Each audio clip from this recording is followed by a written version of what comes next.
día domingo 5 de agosto. Comenzamos ya un nuevo mes analizando toda la contingencia política de esta semana. Vamos a estar conversando, vamos a estar analizando. Hay varios temas y les damos ya la bienvenida a través de todas nuestras plataformas, Televisión Nacional, Canal 24 Horas, TV Chile también y por supuesto, como siempre, a través de las 42 estaciones de Radio ADN. Vamos a saludar de inmediato a nuestros panelistas de hoy. Estamos con Silvia Izaguirre. Silvia, ¿cómo estás? Muy buenos días. Buenos días. Nos acompaña también Carlos Larraín, que normalmente está usted fuera de Santiago, ¿no? Así es. Y que nos ha querido acompañar en esta oportunidad también para unirse a esa conversación. Gonzalo Miller, Hola. Muy buenos días. Kiena Lorenzini. Buenos ¿Cómo días. estás? Aldo Cornejo. Hola, buenos días. Y Francisco Vidal. Vamos de Gripe, inmediato pero aquí. con un tema que no tiene que ver con nuestro país, y tiene que ver con lo que está sucediendo en Venezuela, porque este fin de semana conocíamos, ¿no?, el día de ayer, de la denuncia que hacía el presidente Nicolás Maduro de un supuesto atentado en su contra. Esto tiene que ver con una situación que se dio, y vamos a ver ya las imágenes durante la celebración del 81 aniversario de la Guardia Nacional Bolivariana en Caracas, en un acto donde estaba participando él con su esposa Cilia Flores, el alto mando militar de ese país. Y se produjo, de acuerdo a la información que entrega el gobierno, al menos una explosión que la autoridad ha atribuido a drones con supuestos explosivos que sobrevolaban la zona. De acuerdo al gobierno de Nicolás Maduro, los aparatos fueron derribados por francotiradores, y él en su discurso televisado 2 horas más tarde de esta situación ha acusado directamente al presidente saliente de Colombia, Juan Manuel Santos, de haber intentado asesinarlo a través de sicarios que, según él, han ejecutado este atentado. También ha dicho que ya han sido detenidas varias personas que han estado involucradas y que todas las pruebas ya están en poder de las fuerzas de seguridad. Dijo textualmente: para los responsables habrá justicia y máximo castigo, que se olviden del perdón. Parte de lo que está sucediendo en Venezuela en un nuevo capítulo que obviamente aumenta un grado más, ¿no?, la tensión que se vive en ese país. Vamos a revisar las declaraciones del presidente Nicolás Maduro y luego lo comenzamos a analizar. Tengo que informar que han sido capturados parte de los autores materiales del atentado contra mi vida el día de hoy y se encuentran ya procesados. Ha sido capturada parte de la evidencia. Y no voy a adelantar más, pero ya la investigación está muy avanzada. Sin lugar a duda, hemos despejado la situación en tiempo récord y se trata de un atentado para matarme. Hemos despejado la situación en tiempo récord, dice el presidente Nicolás Maduro, que, como les comentaba, ha acusado directamente al presidente saliente de Colombia, Juan Manuel Santos. Desde el gobierno colombiano ha sido el Ministerio de Relaciones Exteriores que ha rechazado enfáticamente estas acusaciones. Han señalado en un comunicado que resultan absurdos y carecen de todo fundamento los señalamientos del mandatario de que el mandatario colombiano sería el responsable de este supuesto atentado en contra del presidente venezolano, y dicen que ya es costumbre que el mandatario venezolano culpe permanentemente a Colombia de cualquier situación que se dé en ese país. Silvia Izaguirre, ¿cómo evalúas tú lo que vamos conociendo, ¿no?, de esta situación que todavía parece bastante confusa? Sí, con los antecedentes que tenemos a la vista, son bastante curiosas las declaraciones del presidente. O sea, esto de en tiempo récord, habla muy mal de Venezuela el tiempo récord. Es decir, que en 2 horas, 3 horas del atentado ya tengamos capturado y procesado a los culpables, haciendo declaraciones duras contra el expresidente de Colombia. No sé, a mí me huele mal esto. No sé quién podría estar detrás de esto, pero incluso uno llega a pensar que podría ser incluso un autoatentado del mismo Maduro por la crisis que está enfrentando en Venezuela, y que claramente esto le trae réditos políticos. Pero habría que esperar, digamos, más antecedentes. Ahí voy a agregar otro elemento, ¿no? Una reivindicación que hace un grupo, el grupo opositor Movimiento Nacional Soldados de Franela, que a través de su cuenta de Twitter se atribuye este ataque. Dicen que la operación era sobrevolar 2 drones cargados con C4. El objetivo, el palco presidencial.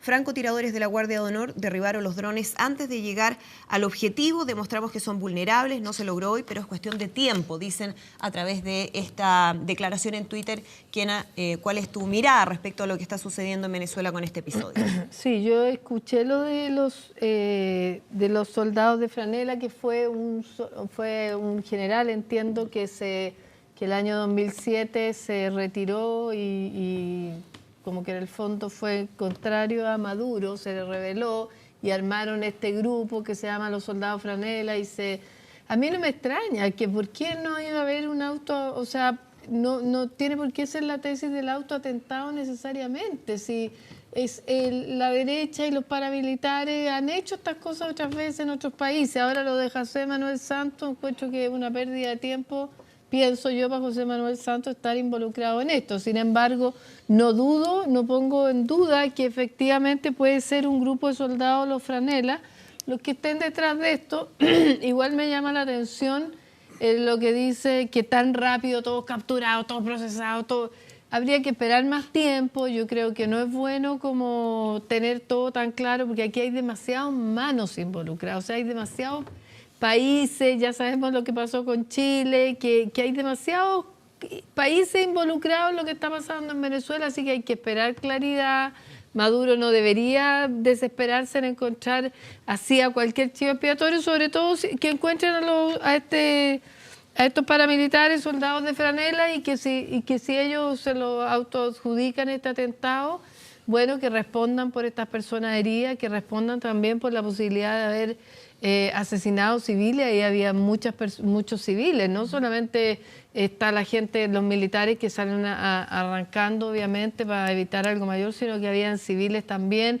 Y bueno, y no es por nada, pero a mí me llama la atención la poca protección que le dan a la otra gente, solo protegen a Maduro. Yo veo que no protegen para nada a la esposa de Maduro ni a nada, sino que todo a Maduro, y el resto me llama mucho la atención que digan y estaba con su esposa, cuando en realidad su esposa no la protege nada. Y no es porque estemos en este momento feministas, sino que me habría llamado igualmente la atención si hubieran habido otro hombre. De que, claro, ahora, de que hubiera habido otra entonces, persona tan importante. ¿tú sí crees en que fue un atentado en contra del presidente Maduro? Sí, o sea, a mí no me extraña. Es como que dijéramos que, o sea, aquí se bombardeó la moneda. O sea, ¿por qué habríamos que pensar que la derecha o los paramilitares no hacen estas cosas? Carlos Larraín, ¿sí? ¿Atentado, autoatentado? ¿Cómo ve la cosa hasta ahora? Hay dos teorías, evidentemente, por la de Maduro y la de los dubitativos.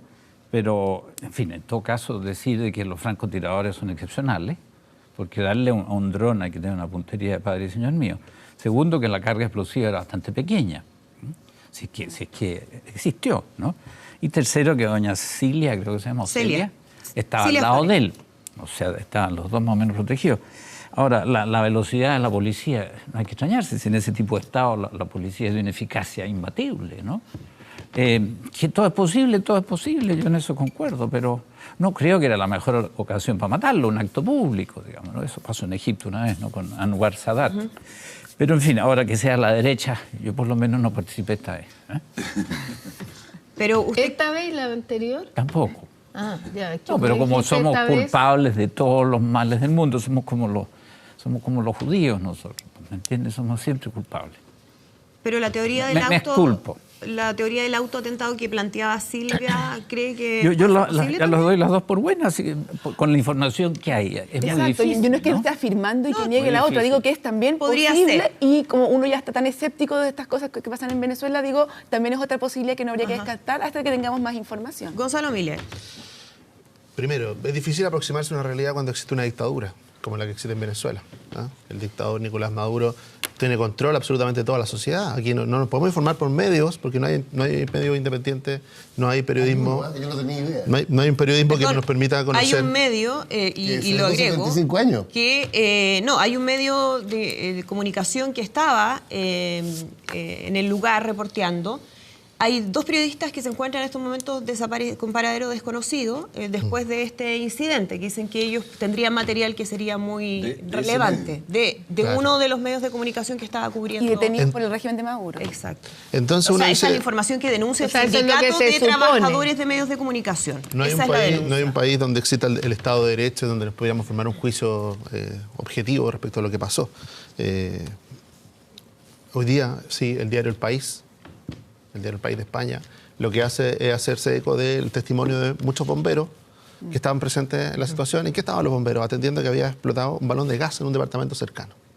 Entonces, aquí la necesidad, este es un régimen que está de extrema violencia respecto a su población, que ha estado cuestionado internacionalmente y que finalmente puede ver en esto una oportunidad. Se está realizando un acto público, se escucha una explosión, hay una reacción del aparato de seguridad, pero esto de los drones, de las bombas, de ser cierto sería absolutamente condenable, pero todo indica, o por lo menos a las fuentes que uno tiende a creerle, que un diario como El País, un diario más independiente, es de que la explicación quizás va por otro lado. Y ahí sí lo que dice Silvia empieza uno a tener cierta lógica, ¿no es cierto? Obvio que primero, Nicolás Maduro no es primera vez que se realiza un autoatentado, ¿ah? Lo ha realizado en varias ocasiones. Entonces, una vez más, logra poner en situación, logra de alguna manera poner en esto que usan mucho los gobiernos de izquierda, de poner frente a la amenaza externa, ¿no es cierto? Siempre una amenaza externa. De hecho, él prefiere que sea el presidente de Colombia y no aquellos que eso aparece en Twitter, ¿no es cierto?, que es una fuerza interna. Él prefiere que sea siempre una amenaza externa porque es la que le sirve más, la que le da más rédito y que es lo que está buscando finalmente. A mí no me extraña la velocidad de la acción, porque el primero que tiene que entender de que esto ojalá se archive y se guarde y se acabe es el propio Nicolás Maduro. Porque aquí lo que vamos a empezar a encontrar a propósito de una investigación, a propósito del trabajo de los medios internacionales, es de que la versión oficial, una vez más, que sale de Venezuela, no es una versión real, es una versión ajena a la verdad y que tiene más bien un interés político interno. Aldo Cornejo. No, mira, yo creo que la dictadura venezolana nos tiene acostumbrados sistemáticamente a ciertas cortinas de humo, que en el fondo lo que tratan es de ocultar el fracaso que ha tenido el gobierno de Maduro. Pensemos que en materia económica, que es un desastre lo que está ocurriendo en Venezuela, la culpa la tienen los ricos, el imperialismo norteamericano, y no la tiene nunca las desastrosas políticas económicas que ha implementado Maduro, de manera tal de que uno, claro, si fuera cierto, naturalmente es repudiable, pero tiendo a pensar de que forma parte de un diseño comunicacional de la dictadura de Maduro para ocultar, francamente, el fracaso y el desastroso estado en que se encuentra Venezuela. O sea, ahí sí, Aldo, ¿tú piensas en la teoría del autoatentado? Bueno, yo no quiero... A ver, no me parece tampoco razonable decir que solo este autoatentado es propio de los gobiernos de izquierda, porque también ha habido dictaduras de derecha en varios países del mundo donde también ha ocupado el expediente del autoatentado para justificar, tapar, en fin, algunos otros problemas. Pero yo claramente creo, para decirlo con toda franqueza, yo no le creo nada a lo que habla Maduro. Francisco Vidal, ¿le cree a Maduro o no le cree a Maduro? Yo lo único que creo es que escuché una explosión. Es el único objetivo. Y que la gente arrancó. Todo lo demás es interpretable. Porque además, fíjate que lo que me constata que fue una explosión en la cara de la señora. ¿Ah? Pues tú puedes tener todo arreglado, pero no para poner esa cara, porque es evidente que algo estalló. Ahora, si fue el balón de gas o el dron, la historia dirá, ¿no? Bueno, el balón de gas debe haber sido como de 45 kilos. De 5.000 kilos. Tampoco fue una explosión muy... Ya, pero lo concreto... No, es que lo que se ve en las imágenes, el humo y todo, no es como... Ahora Lo que pasa es que la imagen también después se corta. Sí, no, claro, en el fondo pero, hay una transmisión oficial. Pero había una imagen, vi en CNN una cosa como en directo. Bueno, da lo mismo. Lo concreto es que ese es el hecho. Ahora, todo lo que ocurre después, desde la adjudicación del grupo Franela, curioso nombre, ¿verdad? Franela. Sí, bueno, overall. Overall, claro. Es cara la franela. Y todo lo que venga y lo que decía Gonzalo del País, ya es una interpretación. Ahora, lo que es evidente que Maduro lo que hace es aprovecharse del estallido. No solamente reivindicando un eficientísimo rol de los organismos de seguridad, sino que pasando el avisito para santo. Ahora, dentro de un contexto que yo comparto de un país, en mi opinión, que es un desastre. Y que me revienta más a mí porque es un desastre diciéndose de izquierda. ¿Cómo diciéndose de izquierda? Bueno, socialismo bolivariano, pues. Cuando tú tenías Pero es de izquierda. Por eso te digo. Pero está desacreditando la idea. Tienes 1.000.000% de inflación, ese no es de izquierda, porque la inflación perjudica a los pobres, no a los ricos. Bueno, un tema que está todavía en desarrollo, así que no queríamos dejarlo fuera porque obviamente es muy importante a nivel internacional, especialmente para la región, y vamos a seguir muy pendiente a través de nuestros distintos informativos. Pero vamos a hablar ahora de lo que se ha vivido en torno a la figura del cardenal Riccardo Ezzati, cuando desde hace ya varios días se hablaba de lo que iba a ocurrir en el Te Deum con la presencia, o lo que podría significar la presencia de Riccardo Ezzati presidiendo el Te Deum para las próximas fiestas patrias. Se empezó a generar una presión y finalmente ayer hay un comunicado del arzobispado que dice que tras una profunda reflexión sobre el sentido de esas palabras, considera prudente no encabezar el tradicional Te Deum por la patria del 18 de septiembre. Es decir, por primera vez en la historia, el cardenal arzobispo de Santiago no va a presidir el Te Deum para fiestas patrias. Y esto ocurre además en una semana donde estuvo esta asamblea de la conferencia episcopal en Punta de Tralca, donde el día viernes terminan con una declaración donde se pide perdón y se asegura que va a haber una colaboración total con la investigación que está llevando el Ministerio Público. ¿Cómo ven primero ustedes la decisión que toma el cardenal Ezzati? ¿Era inevitable, Francisco Vidal, lo que ocurrió? La única, porque todo el mundo se la pidió. Incluso había autoridades del Estado que habían dicho que no iban, la Maya Fernández, por ejemplo. Y yo creo que el más claro fue el presidente de la República. O sea, decir que espera 45 días, el momento que habló Piñera, para que el Vaticano tome una decisión, es decirle en su cara, no esté. Eso fue fundamental. Yo creo que para mí habría sido como lo clave para que... Desde el punto de vista de la política, ese hecho. Ahora, es primera vez que ocurre. Yo decía, ¿qué hará Piñera si este caballero no se va? Bueno, lo sabe él en su almohada, digamos. Porque yo recordaba que Pinochet se tuvo que mamar 10 años a la homilía del cardenal Silva Enrique. Pero ahí era una cosa más de política en tema de derechos humanos. Aquí el tema de los abusos sexuales, la pedofilia, le da, en mi opinión, otro carácter. Carlos Larraín, sí. ¿Cómo ve usted, primero, la decisión que toma el cardenal Ezzati y, segundo, lo que dice Francisco Vidal en términos de la injerencia política, es decir, de las declaraciones que hubo, de la presión que se dice existió y las gestiones que se hicieron a nivel de Cancillería, incluso con el Vaticano, para que se acelerara la decisión en relación al futuro de Riccardo Ezzati? Bueno, yo pienso que don Riccardo Ezzati está sumamente aliviado. El pobre renunció hace 2 años y fracción, por edad. Y este asunto le ha reventado encima por cuestiones que ocurrieron el año 2000 en general. Salvo el caso del señor Muñoz, que reventó en estos días, el canciller, creo, de la diócesis, y que de la cual se enteró el señor Ezzati por la autoacusación de este personaje.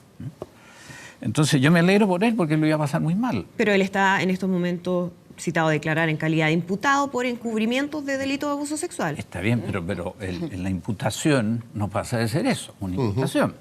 Y todos sabemos que hay fiscales que van por la libre, ¿no? Y hay muchos con una sed de inmortalidad insaciable, ¿no? Casos hay, ¿no? De varios lados. Entonces, a ver, presunción de inocencia. ¿En qué están los liberales chilenos? Digamos que siempre apuestan por la inocencia del individuo mientras no se pruebe la culpabilidad, o sea, Constitución americana. Y chilena. Y chilena.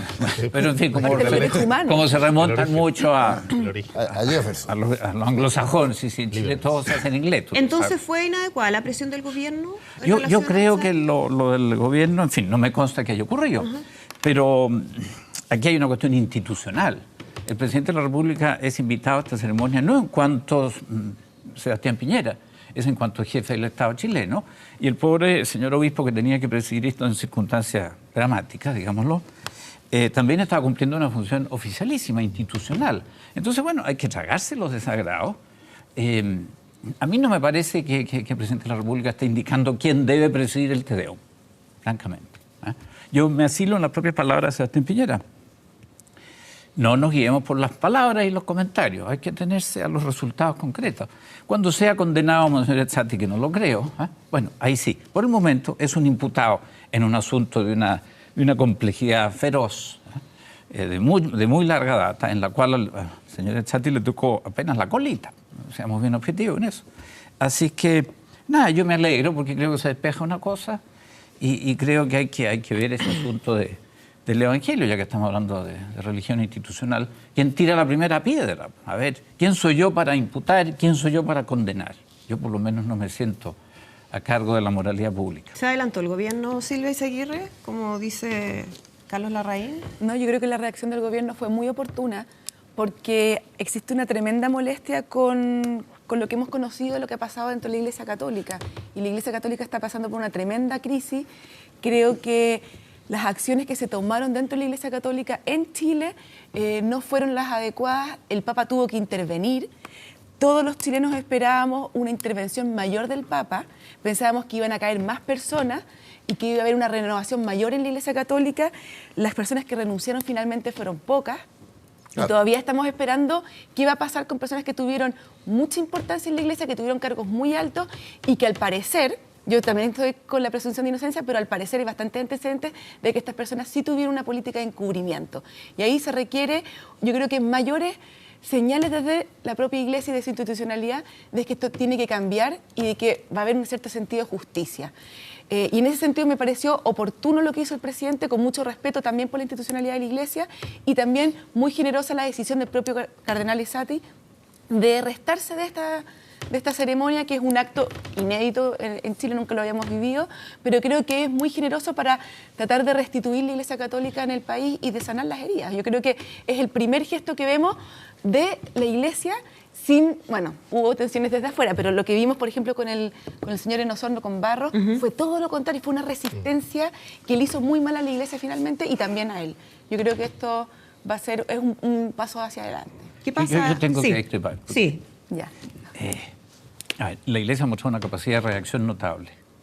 No creo que sea la única institución terrena que tenga problemas de esta índole. Y yo no veo reacciones corporativas ni entre los profesores, ni entre los médicos, ni entre los, qué sé yo, las Fuerzas Armadas, donde también habrá de estas situaciones. O sea, han demostrado una humildad tremenda. Ahora, tú dijiste una palabra que es la que más me duele, política de encubrimiento. No, yo creo que lo que hubo fue una seguidilla de torpezas. Perdóneme, yo conozco las personas que fueron abusadas por Caradima, fueron a personas de la alta jerarquía de la Iglesia, no los recibían, ocultaban la información, nunca pasaron la información al Vaticano. Es decir, acá, si lo que duele en una institución humana... Decir política es como decir, estamos todos de Sí, acuerdo en esto. Pero, No, yo pero creo mira que no hicieron lo que tenían que hacer. Lo que pasó en Boston, lo que pasó en Irlanda. O sea, a ver, a mí qué me pasa... Hubo 500 curas en pederastas. instituciones humanas siempre va a haber personas que cometen delitos y eso pero uno lo sabe.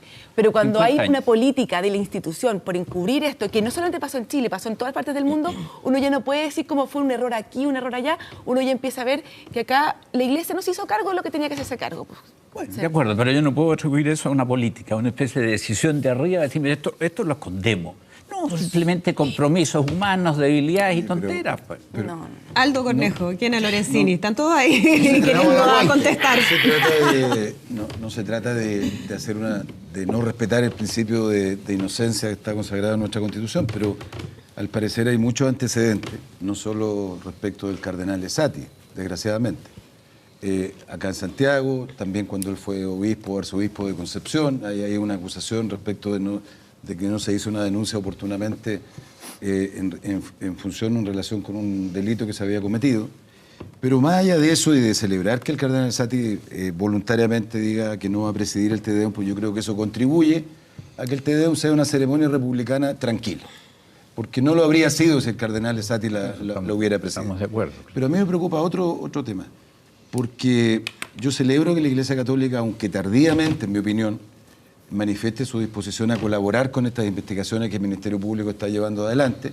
Y en eso yo quiero destacar, entre comillas, la actitud y la conducta del fiscal nacional de darle a esto prioridad y de ampliar incluso las facultades y el ámbito de competencia del fiscal de Rancagua, lo que ha ocurrido con los maristas, con el fiscal Guzmán. En fin, hay un conjunto de antecedentes que demuestran que el Ministerio Público en esta materia está muy activo.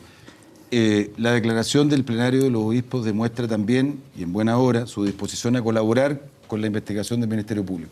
Pero a mí me preocupa que ha transcurrido mucho tiempo desde la decisión de los obispos, de la reunión con el Papa en Roma, donde los obispos manifiestan su disposición a renunciar, han habido algunos cambios, pero creo que particularmente en la Arquidiócesis de Santiago se está produciendo un fenómeno que la permanencia y la demora en tomar una decisión por parte de la Santa Sede le genera un daño adicional a la Iglesia Católica.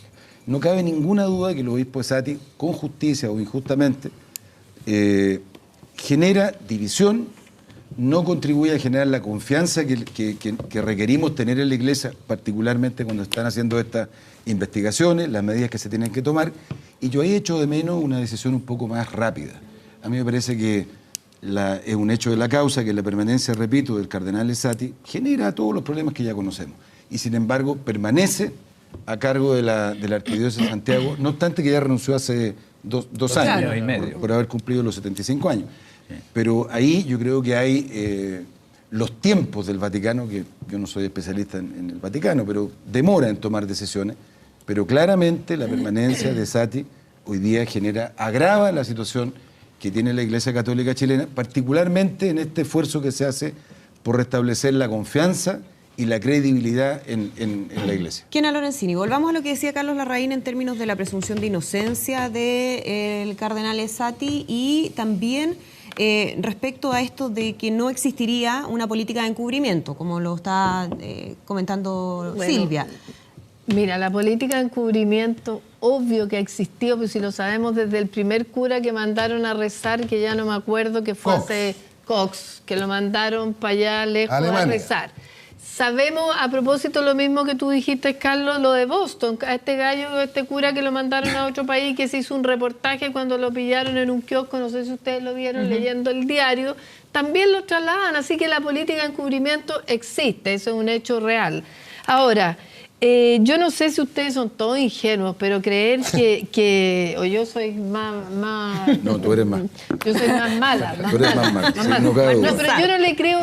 Por Dios, las cosas que se dicen en la coalición. No, sí, es que... Mira, me parece muy bien que tú no puedas tirar la primera piedra, yo tampoco, pero sí creo que hay algo ingenuidad creer que la buena voluntad de Esati, o sea, Esati se evita, él en lo personal, un bochorno, de que resulta que la mayoría de los parlamentarios no asistan, un montón de gente deje de ir, que hayan manifestaciones afuera, o sea, acuérdense que los laicos, que son católicos y católicas, tienen mucha vergüenza y están muy adoloridos de esta iglesia. Yo estoy viendo lo que pasa en Talca, que me toca personalmente y familiarmente, cómo la gente no se lo puede creer lo que ha pasado respecto a las monjas, respecto a los curas. Así que eso de la presunción de inocencia, perdóname, compañera, pero, o sea, compañero Carlos Larraín. O sea, no vale para el clero. No vale, no, y no puedes decir que esto pasa en todos lados, porque no, esto está pasando con la Iglesia Católica de hace muchos años de una manera brutal. Y a Esati no le quedaba otra, y yo creo que muy bien lo que hizo el presidente Piñera de poner esto también. Ahora, yo creo que lo manifestó también la presidenta de la Cámara de Diputados y yo creo que esto iba a ser una seguidilla, así que más vale que Esati lo hiciera de tiempo. Y acordémonos de este Esati de las cartas. ¿Se olvidaron las cartas que escribió Esati acusando a sus compañeros, que quería que Puga y no sé qué, y que se quedaran callados? Y también quería que se quedaran callados los denunciantes, hablaban con un lenguaje y al final decía que la Santa Virgen nos protege y no sé qué. O sea, hay una hipocresía también, si estos no son santos que bajaron del cielo y les cortaron algo que hablan con esa voz suavecita. Son unos seres humanos que no han sabido ni han tenido, como tanto les gusta decir a los hombres, los cojones para haber asumido y haber renunciado de verdad. No solo presentar la renuncia. Quien quiere renunciar dice renuncio. No solamente esperar que el Papa les dé la bendición. Hay otros que se van y se casan y eso no me va a decir que esperan a que el Papa le acepte la renuncia. Sí, que pedir dispensa papal. Sí. Bueno, pero yo sé de algunos que se van sin dispensa. El que ve... No, bueno, esos son los más patudos. Son malos. No, esos son porque renuncian Están a una muy iglesia, enamorados, digamos. O porque renuncian. Carlos Larraín, la presión es mucha. Para de tomar todo para el chuleteo. Ay, pero déjame reírme, mujer, si la política o la tomamos con una pizca de risa o vamos a parar donde Maduro y empiezan los drones y esas cosas. Estoy de acuerdo, pero no los médicos con la caja de pero chocolate, la presunción Stalin, de inocencia, está bueno que los abogados tengan respeto por las personas, porque esto de la presunción de inocencia se está usando para tapar todo y no se ha podido tapar. Entonces asuman que no pueden, bajo ese argumento. Son dos cosas distintas. Gonzalo Miller, que Ya lo sé, Y ahí voy con sé que es Francisco una Vidal. presunción que rige para todos. Y son cosas distintas. Una cosa es ¿Sabes Esati qué? y su imputación y otra cosa es el mundo civilizatorio, lo que tú quieras. No, es que es un principio civilizatorio. Pero oye, es un principio, pero quiero decir, es que escúchenme lo que estoy diciendo. Es un derecho humano. Es un derecho humano y un principio civilizatorio. Pero por favor, no escondan detrás de eso todo lo que es evidente. Las cartas de Sati. Pero si nadie está escondiendo eso. No, es que dicen hay que esperar. ¿Qué es lo que vamos a seguir esperando? La justicia. Que nuestros niños y niñas sean abusados. No. Mira, yo creo que aquí hay un punto respecto de la figura de Sati que pareciera ser hoy día el catalizador de todo esto. Yo creo que en eso puede haber un poco también de injusticia en transformar a Sati, ¿no es cierto?, en el catalizador de todo lo que pasó. Hubo personas que abusaron de su posición en la iglesia, sin duda. Eso ya es evidente, lo hemos conocido.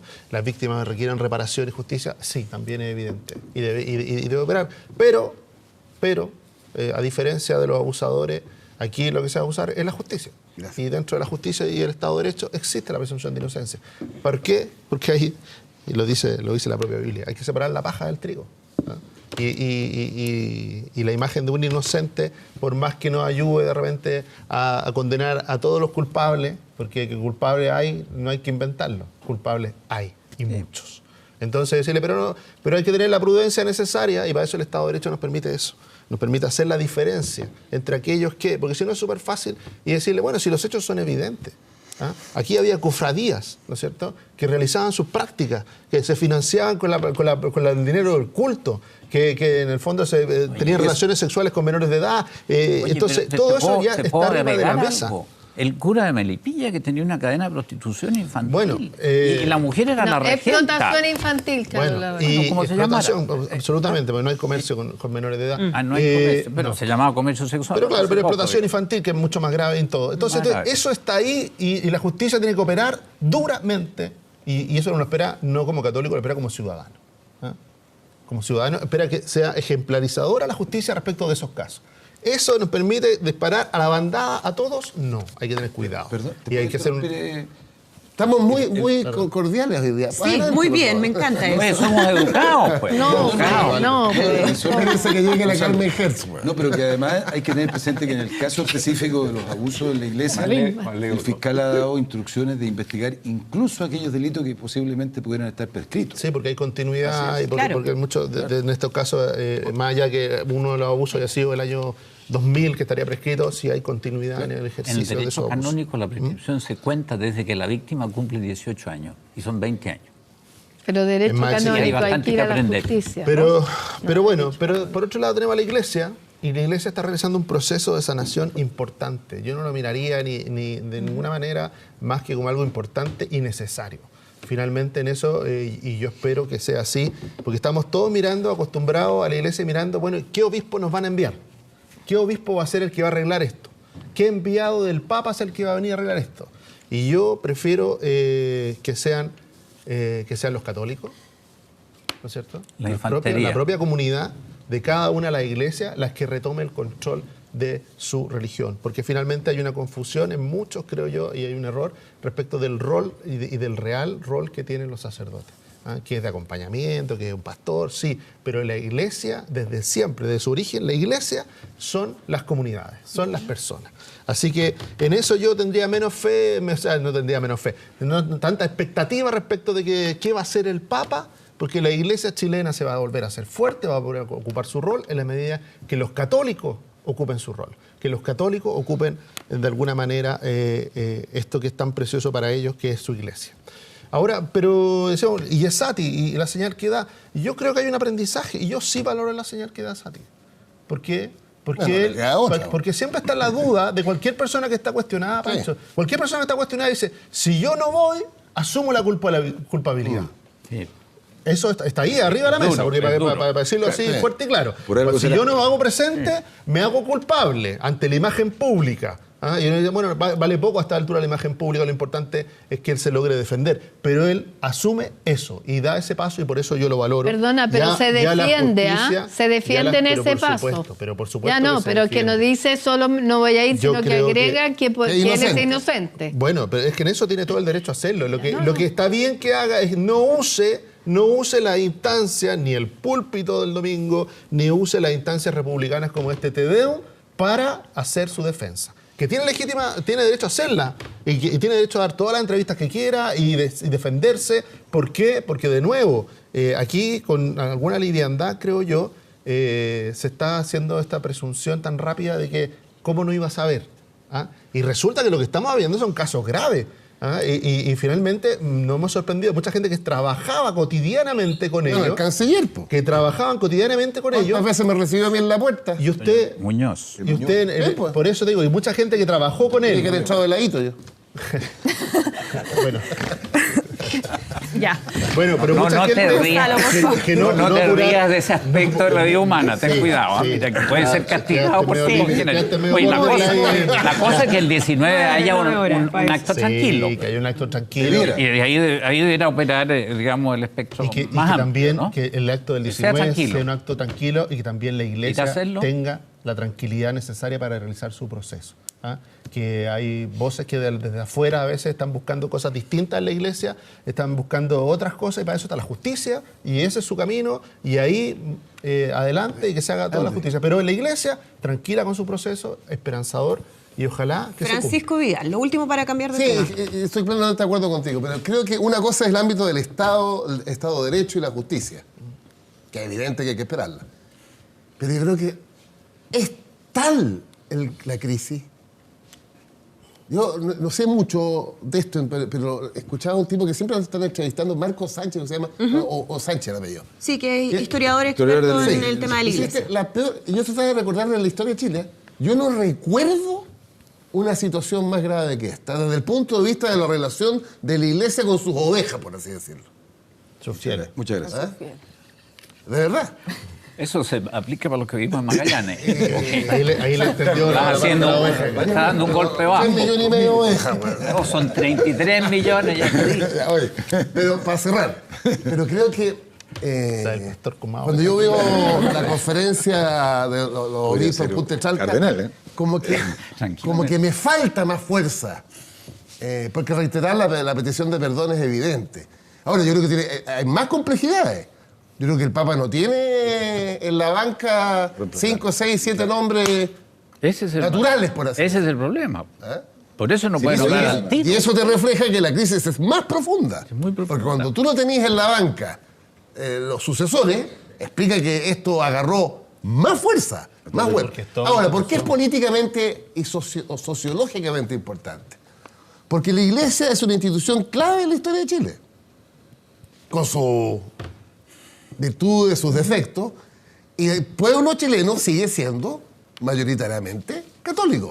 Creo que está en el 59%, de acuerdo al último censo. Entonces, el impacto en la vida cotidiana de millones de chilenos que tienen fe y que quien transmite la fe está metido en es muy jodido para la sociedad chilena.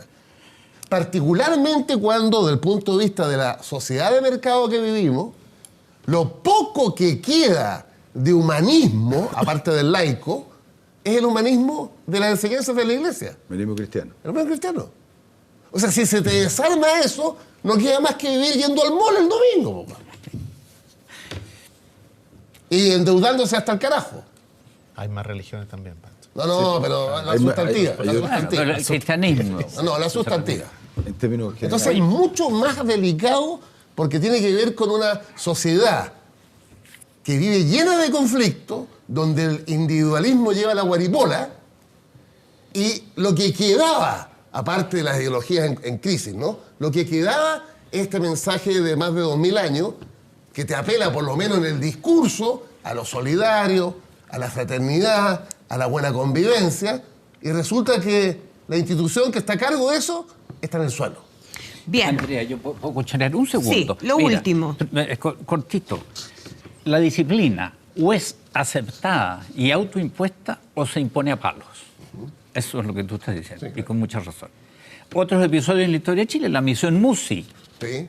El general Freire se negó a recibirlo durante un año y venían de Roma. Y entre ellos estaba el que después fue Pío IX, Monseñor Mastai Ferretti. Un año haciendo antesala y entre Francisco Antonio Pinto, que murió confesado, pero que se las daba de liberal, y Freire no lo recibieron. Bueno, y O'Higgins exilió a la obispa a Mendoza. Pero O'Higgins se enterró con el traje franciscano. Así es. Ahora, tercera idea. Al canciller de Pío IX en Roma lo acuchillaron una vez en la plaza. No me acuerdo cómo se llama. En una plaza ahí... No, Julio César. Un poco menos, pero sin Brutus, eran otros. Eran los carbonarios. Oye, entonces, por último, hay que leer a von Ranke. No es por darme las de muy entendido, si no soy tan entendido. Tengo ovejas, claro, y eso me daría título para ser cardenal, como dijo tu colega aquí. ¿Cuántas ovejas tenés? No sé, ya te dio con mi oveja. A ti te voy a dar el título de carnero. Bueno, oye, von Ranke escribió 16 tomos de historia de la Iglesia y era protestante. Sí. Y dijo, bueno, si esta Iglesia subsiste después de todas las brutalidades que han cometido sus representantes oficiales, los que usan sotana, bueno, quiere decir que es de institución divina. Algo hay. Entonces, quedémonos con eso. Y yo lamento contigo esto de que se vaya a ir diluyendo la influencia de la Iglesia, porque es el último recurso para suavizar las costumbres y mejorarnos a todos los brutos que circulamos por el Valle del Mapocho y otros lugares anexos. Divina y gracias al apoyo también de Mussolini, pero dejémoslo hasta Ya, vamos a cambiar de tema y vamos a hablar, y les hago una pregunta al tiro, si es que ustedes también creen que se acabó la luna de miel, como se ha hablado tanto durante esta semana en términos del gobierno del presidente Sebastián Piñera, porque conocíamos 3 encuestas donde se mostraba una baja en los niveles de aprobación al presidente y al gobierno. ¿Cuál es la razón de fondo? Francisco Vidal ya está levantando la mano ahí. Expectativas, dicen algunos, errores de los ministros. ¿Qué está pasando con el gobierno de Sebastián Piñera? Lo mismo que le pasó la primera vez. ¿En qué sentido? La primera vez, acuérdate que llegó diciendo que se acababa la delincuencia. Llegó diciendo algo peor. Ayer lo recordé en una columna yo. En 20 días hemos hecho más que en 20 años. Que después lo reconoció como un error. En mi opinión, claro que son enfoques distintos, es que genera tal expectativa y tiene tal poder de penetración comunicacional, política e ideológica, que la vida es más dura que eso. Entonces, si tú dices, campaña Piñera, primera y segunda vuelta, voten conmigo porque conmigo viene la recuperación económica, como lo hice antes, 5,3 promedio anual de crecimiento, Piñera 1. Pero no dice que estamos saliendo de un contexto depresivo internacional, que dependemos del cobre de una forma increíble, aún más, dependemos de la huelga en una mina del cobre. La escondida. Escondida. 1,1, 0,8, discuten los economistas el porcentaje. Depende si la huelga dura más de 44 o menos de 44 días. Entonces, eso es lo general. Mira, yo siempre veo CNN, las noticias, y no veo televisión nacional porque hay muchos días el churrasco, del lomitón, salvo cuando está la Andrea, ahí lo veo. Oye, ahí la contempla, esa es la idea. Ahí la contempla. La contempla, muy oye, bien. pero escúchenme. Pero resulta que ¿Qué tal? la expectativa era... A ver, la encuesta CNN fue la siguiente, pero mira qué decidor. Cuando salió un MAC como del 4.5, 4.8, un MAC espectacular. La pregunta fue, ¿usted en su vida le está tan yendo bien como la economía chilena en esa... 88% dijo que no. Ahora, cuando la economía chilena crece por la estructura del poder y la estructura de la concentración del ingreso, la economía puede crecer.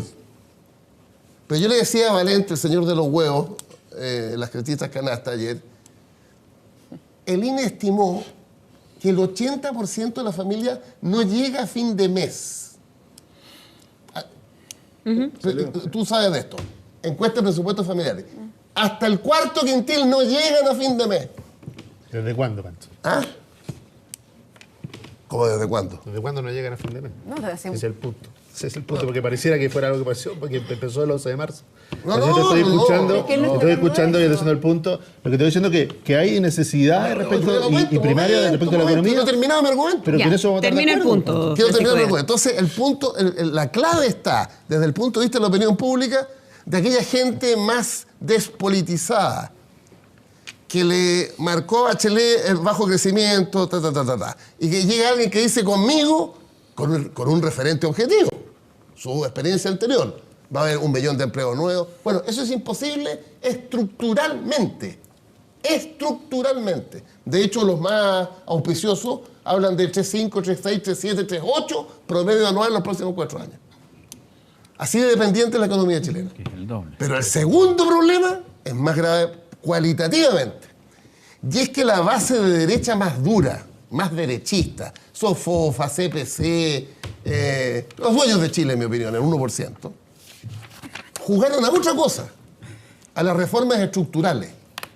Es decir, hasta el cansancio, la raíz mate y Suet, apenas pasa un micrófono, rebaje los impuestos de primera categoría, vuelve a integrar el sistema.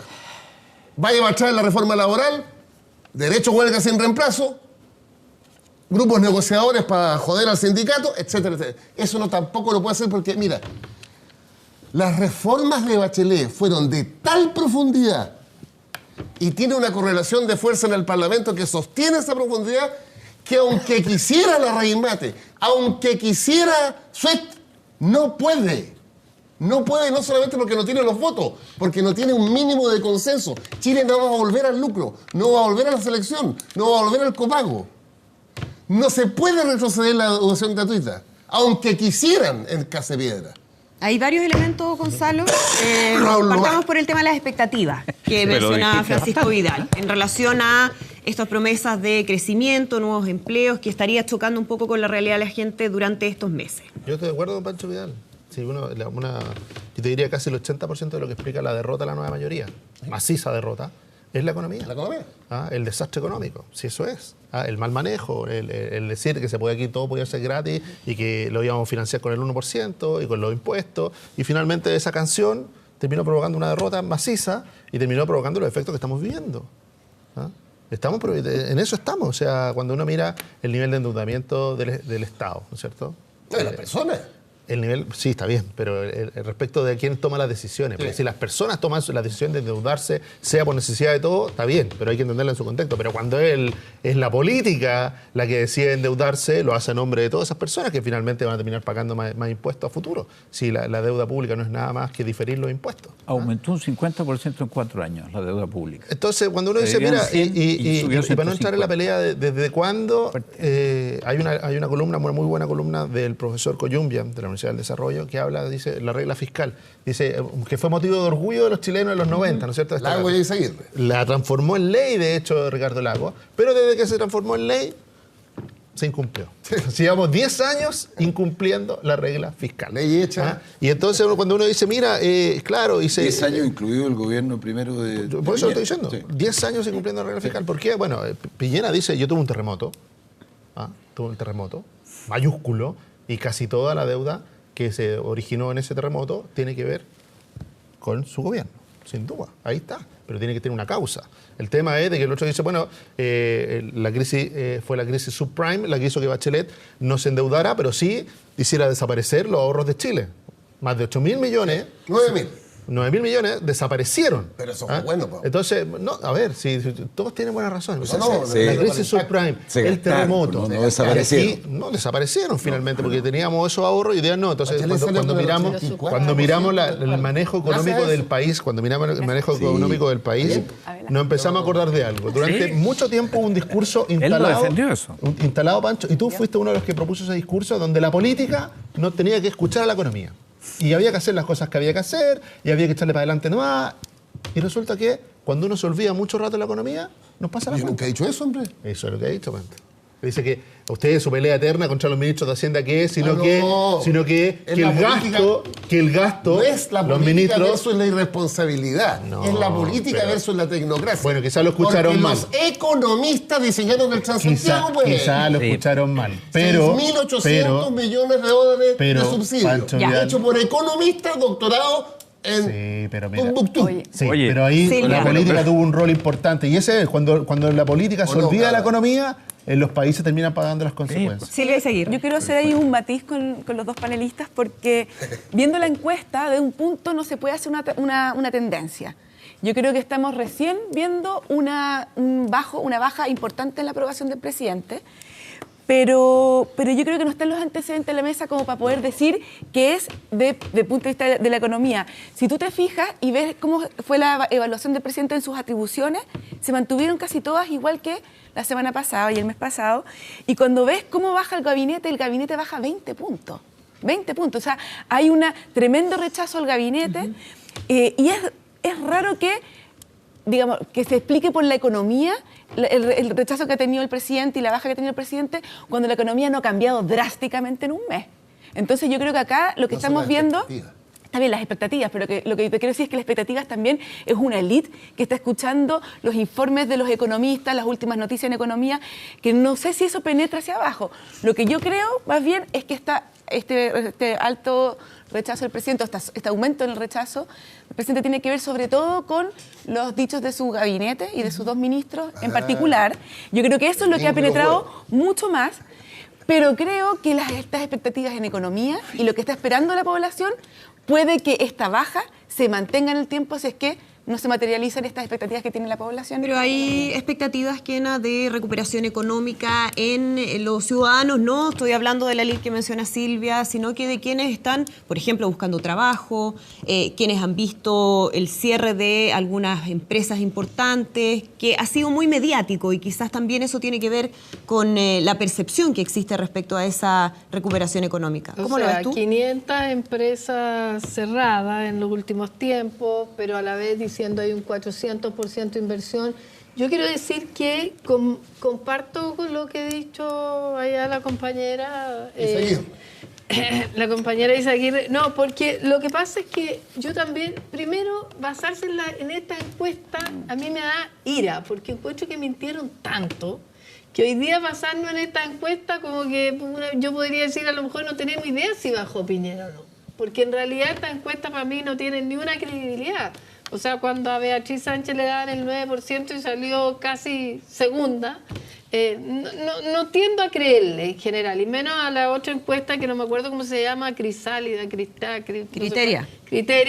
Research. que entrevista a 110 personas. Yo creo que, pero sí creo que efectivamente la baja tendría que ver con las metidas de patas de los ministros y si hubiera, porque a la gente le afectó mucho el tema de los bingos. Yo creo que más que de el tema y el ninguneo a la gente que no tiene plata yo por lo menos no tengo plata para invertir ni en Chile ni en el extranjero, ¿ya? Y entiendo que soy bastante privilegiada, pero la mayoría de la gente, el 99% de la gente no tiene para invertir. Entonces, esos son errores de disco duro de estos gallos que realmente no tienen ninguna conexión, y voy a volver a pelear porque me van a atacar, de que no tienen conexión con la gente como vive la gente realmente. Sí, tal cual. Los bingos se hacen todos los días. Hoy día leía un cura en el Mercurio que decía que ellos hacen cura en la Fundación María Ayuda, hacen bingo desde hace tiempo,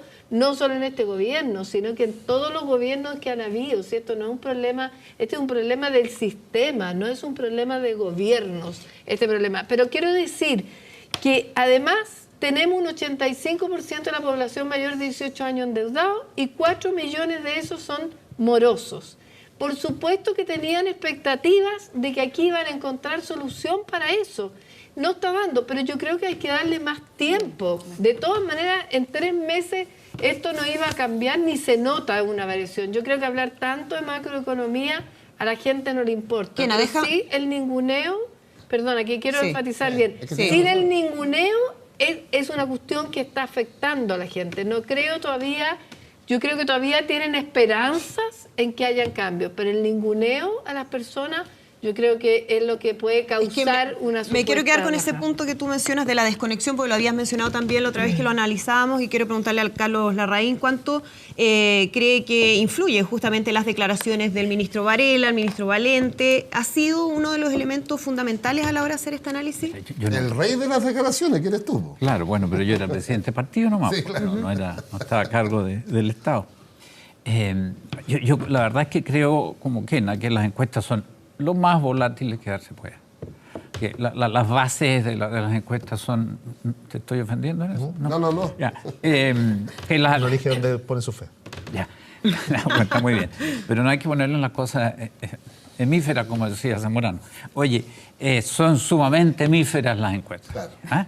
Y luego, o sea que si vamos a vivir pendientes de las encuestas, sea por lo del bingo, sea por aquello de que la mejora económica no está llegando donde debe llegar, oye, el ejercicio del poder es imposible. Tú decías bien, esto de que baje, que suba, bueno, oye, si va con el oficio, esta cuestión de vivir pendiente de las encuestas. ¿Y el Pues, gobierno está muy pendiente de las encuestas? yo creo que siempre lo ha estado, porque Sí. el primer gobierno de Sebastián Piñera tenía un tremendo equipo de encuestas, yo creo que siguen las mismas. Y yo creo que no es una manera de abordar la función de gobierno. Ahora, doña Michelle Barceleno, digamos lo que le gustaba la lectura de las encuestas. O sea, en este asunto, y nos vuelve a penar el tecnicismo a que aludía mi amigo Francisco. Y es que estas cosas son resueltas en unos laboratorios de opinión pública, y lo dicen con unos aires científicos, o sea, como Alejandro Lipschutz, que hablan de todas estas cosas, ¿no? Y nos encaletaron con el Transantiago. Creo que no son 6.800, poco más. El último recuento es 6.800 millones de dólares. Y tú dijiste una cosa absolutamente verídica, esto fue elaborado en un escritorio como este, ¿ah? Sí, claro. Por unos gallos con anteojos de pote de botella, ¿ah? Y después don Ricardo Lagos salió diciendo que esto implicaba un cambio cultural. Ahí ya terminé de no entender. 1:30 para la oficina y 1:30 de vuelta. O sea, 3 horas arriba de una micro. ¿Ah? Lo implicó el cambio cultural. Lo implicó. Bueno, ahí estamos. Oye, el cambio cultural no resultó, pero el cambio cultural lo provocaron los economistas. Mira, conclusión, los economistas están muy bien, son prácticos y son eficaces y tienen que hacer las cosas que se les encargan, pero no puede estar a cargo de todo. Ese es mi punto. Ese es lo único que yo puedo... Aldo Conejo, para ir cerrando ya. Yo creo que el problema, más allá de números más, números menos, yo creo que el tema en los meses que lleva el gobierno es un problema de carácter político. Sí. Porque yo recordaba mientras escuchaba que el año 73, cuando Eduardo Frei Montalva fue candidato a senador por Santiago, Sí. Marzo del 73. su lema era vendrán días mejores. Así es. Piñera era tiempos mejores, vendrán tiempos mejores. Hay cierta similitud. Y digo que el tema es político porque todo el discurso previo durante la campaña, fue que Piñera, si era presidente de la República, casi automáticamente eso significaba mejoramientos económicos en el país, desde el punto de vista del crecimiento, de la inversión, de ingresos, etc. Y yo creo que eso ha tenido ciertas dificultades. Tú mencionabas recién el cierre de algunas industrias, en el caso de la séptima región, Llanza, en el caso de la misma séptima región, pero en el norte, Mi ciudad, Curicó. Mi ciudad, Curicó, cerró Fideo Suazo, una fábrica centenaria. Pero eso no es culpa del gobierno, pues. No, yo no estoy diciendo que sea culpa del gobierno. Son las Por favor, aplique la presunción de inocencia. De acuerdo, pero... No me culpe de eso. Estoy diciendo que son hechos objetivos. Creo que la conducción económica del gobierno, particularmente el ministro de Hacienda, ha demorado mucho tiempo en reconocer que esta, entre comillas, guerra comercial nos afecta. Durante varios días el ministro de Hacienda dijo, no, Chile está preparado. Mira lo que pasó con Moody's. Exactamente. Entonces, han habido ciertos problemas de carácter económico que echan por tierra la promesa política de que venían tiempos mejores. Enseguida, una demanda muy sentida y con toda lógica la seguridad pública tampoco ha producido ningún efecto, más allá de estos dos eventos mediáticos en que el presidente... Operativos masivos. Claro, arriba un radio patrulla, etcétera, etcétera, pero la opinión pública ve que no hay, desgraciadamente, ninguna mejoría en ese ámbito. Tercero, hemos visto también guerrilla interna. Hoy día la disputa es si se tiene que ir el intendente de Concepción. Sí, el almirante. Jorge Ulloa. Y disputas públicas. Y además, la declaración de estos dos ministros, del ministro de Economía, Valente, y de Educación, que yo lo veo muy complicado porque en el fondo, más allá de ser una metida de pata, en el fondo expresan lo que de verdad siente. Varios elementos entonces ahí, Aldo. Me tengo que ir a la pausa rápidamente, ya estamos de regreso porque vamos a estar conversando con la diputada del Partido Comunista Carmen Hertz. Volvemos de inmediato por TVN y las 42 estaciones de radio ADN. A todos. Bien, ya estamos de regreso, seguimos conversando aquí en el panel de Estado Nacional y le damos la bienvenida a nuestra invitada de hoy, la diputada del Partido Comunista Carmen Hertz. Diputada, muchísimas gracias por acompañarnos esta mañana. Buenos días, Andrea, gracias a ustedes por invitarme. Queremos hablar sobre la decisión que toma la Sala Penal de la Corte Suprema para otorgar el beneficio de la libertad condicional a 7 condenados por violaciones a los derechos humanos. Y lo primero que quería preguntarle, diputada, es si usted considera que aquí definitivamente hay un cambio de criterio de la Corte Suprema en relación a lo que había hecho hasta ahora. Andrea, lo que hay acá es un fallo aberrante desde el punto de vista jurídico, absolutamente contrario a las obligaciones internacionales que el Estado de Chile, e incluso contradictorio con la reglamentación interna, tanto con el decreto 321 como con el decreto 924, aún con la reglamentación interna es contradictorio. Entonces, es aberrante desde ese punto de vista y yo diría que es una tremenda y pésima señal social, porque las resoluciones de los tribunales de justicia, cuando estamos hablando de crímenes de lesa humanidad, tienen un efecto social. Ahora, y tienen un efecto ético sobre la sociedad. Diputada, vamos a hablar en detalle de eso, pero ¿cuál cree usted que es la causa de este cambio de criterio que aplica la Corte Suprema? Hay quienes lo atribuyen directamente a la salida de Milton Huica. ¿A usted le parece que es así? ¿Que hay un cambio a partir de ese...? Andrea, aquí todos y cada uno de los jueces que integran el Poder Judicial, y con mayor razón los que integran los Tribunales Superiores de Justicia, conocen el derecho internacional. Es lo que yo supongo, que lo conocen, ¿no es cierto? Por lo tanto, no es un mero cambio de doctrina porque no están los ministros Huica o no está el ministro Brito. Eso no es posible, a mi juicio, darle esa perspectiva. Esta resolución del Poder Judicial tiene muchas causas. Andrea, aquí, no solo los miembros del Poder Judicial, todos los miembros de la élite política, todos y cada uno de ellos, desde el año 90 en adelante, todos saben exactamente lo que en este país ocurrió. Saben que este país fue un reducto del terror. Saben que aquí se asesinaron mujeres embarazadas. Saben que se hicieron desaparecer personas, miles de personas. Que se ejecutaron miles de personas. Que se torturó en forma sistemática y masiva. Eso lo saben todos, absolutamente todos. De este Parlamento, el Parlamento pasado, el Parlamento antepasado y del anterior. Todos los ministros que fueron parte de los gobiernos sucesivos del régimen de transición y de la postdictadura, lo saben. Por lo tanto, en este país, Andrea, se cometieron los crímenes más repugnantes para la conciencia civilizada de la humanidad. Y cuando se cometen los crímenes más repugnantes, el Estado está obligado a sancionar. Está obligado a investigar y a sancionar. Y sancionar significa no solo aplicar una condena, sino que aplicarla en forma oportuna. ¿Y qué es lo que tenemos hoy? Tenemos 40 años de impunidad, porque esa es la verdad. Dosis relativas de justicia miserables. Andrea, quiero terminar. Eso es inaceptable. Y ahora, además de penas absolutamente irrisorias, estos tipos que acaban de ser liberados, los 7 tipos criminales que acaban de ser liberados, estaban condenados ni más ni menos que por la desaparición forzada del director del hospital de Cunco, de 3 jóvenes uruguayos y por secuestro seguido de homicidio. ¿Y sabe usted cuáles son las penas que tenían asignadas? Penas ridículas, 5 años, 6 años, en uno de los casos 10. Y ahora, además, la reducción de la pena, obviando todas las normas internacionales a las cuales está obligado, todos esos ministros que hoy día resolvieron esto, lo mismo, están obligados. ¿Cómo se entiende esta determinación? Porque lo que dice la Corte es que sí se cumple con los requisitos para optar a este beneficio. La pena privativa de libertad de más de 1 año de duración ha cumplido la mitad de su condena, conducta intachable en el establecimiento penal y el asistir a talleres de oficio o conferencias educativas que se hayan realizado en el recinto donde se cumple la pena, que es básicamente lo que se establece como condiciones para cualquier persona que está privada de libertad.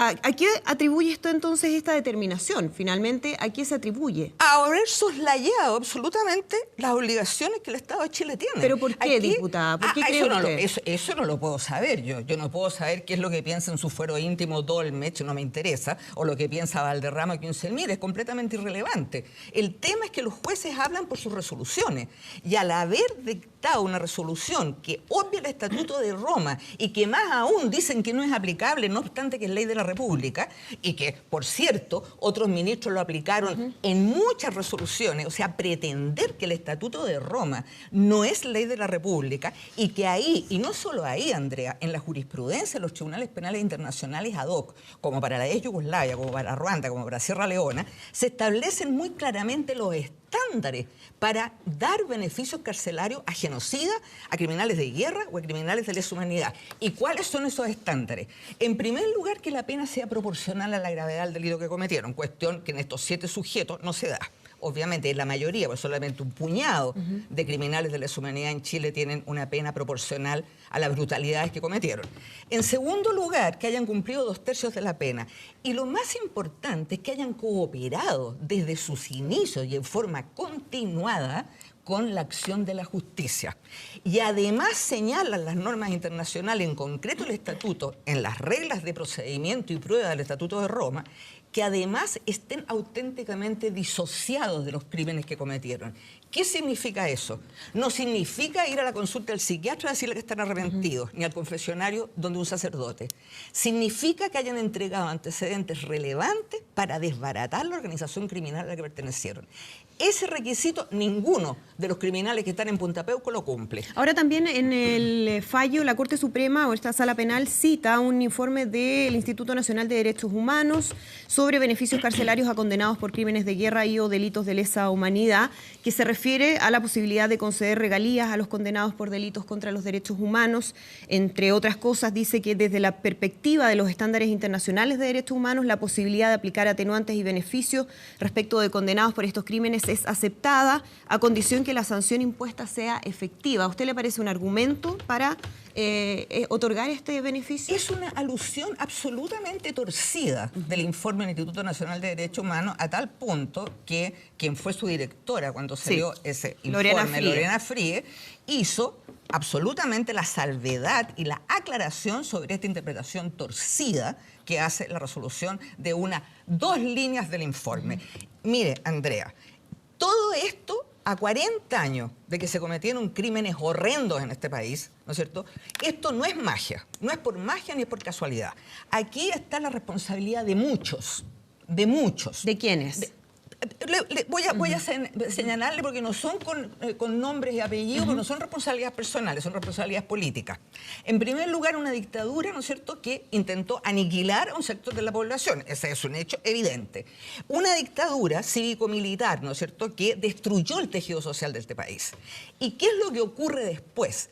Cuando la resistencia al movimiento popular permite que esa dictadura termine, comienza una transición que se basa en esta parte sobre pactos de impunidad, que es real y evidente y que estallan en forma dramática cuando Pinochet es detenido en Londres, donde corren a hacer un lobby desesperado para que a Pinochet, ¿no es cierto?, lo liberen, inventan enfermedades que nunca tuvo y obligan al ministro del Interior de entonces, Jack Straw, a desconocer la resolución de la Cámara de los Lores. Son parte de sus pactos los gobiernos de la Concertación y la nueva mayoría. Por supuesto que sí, pues el sistema de la transición eso es lo que establece.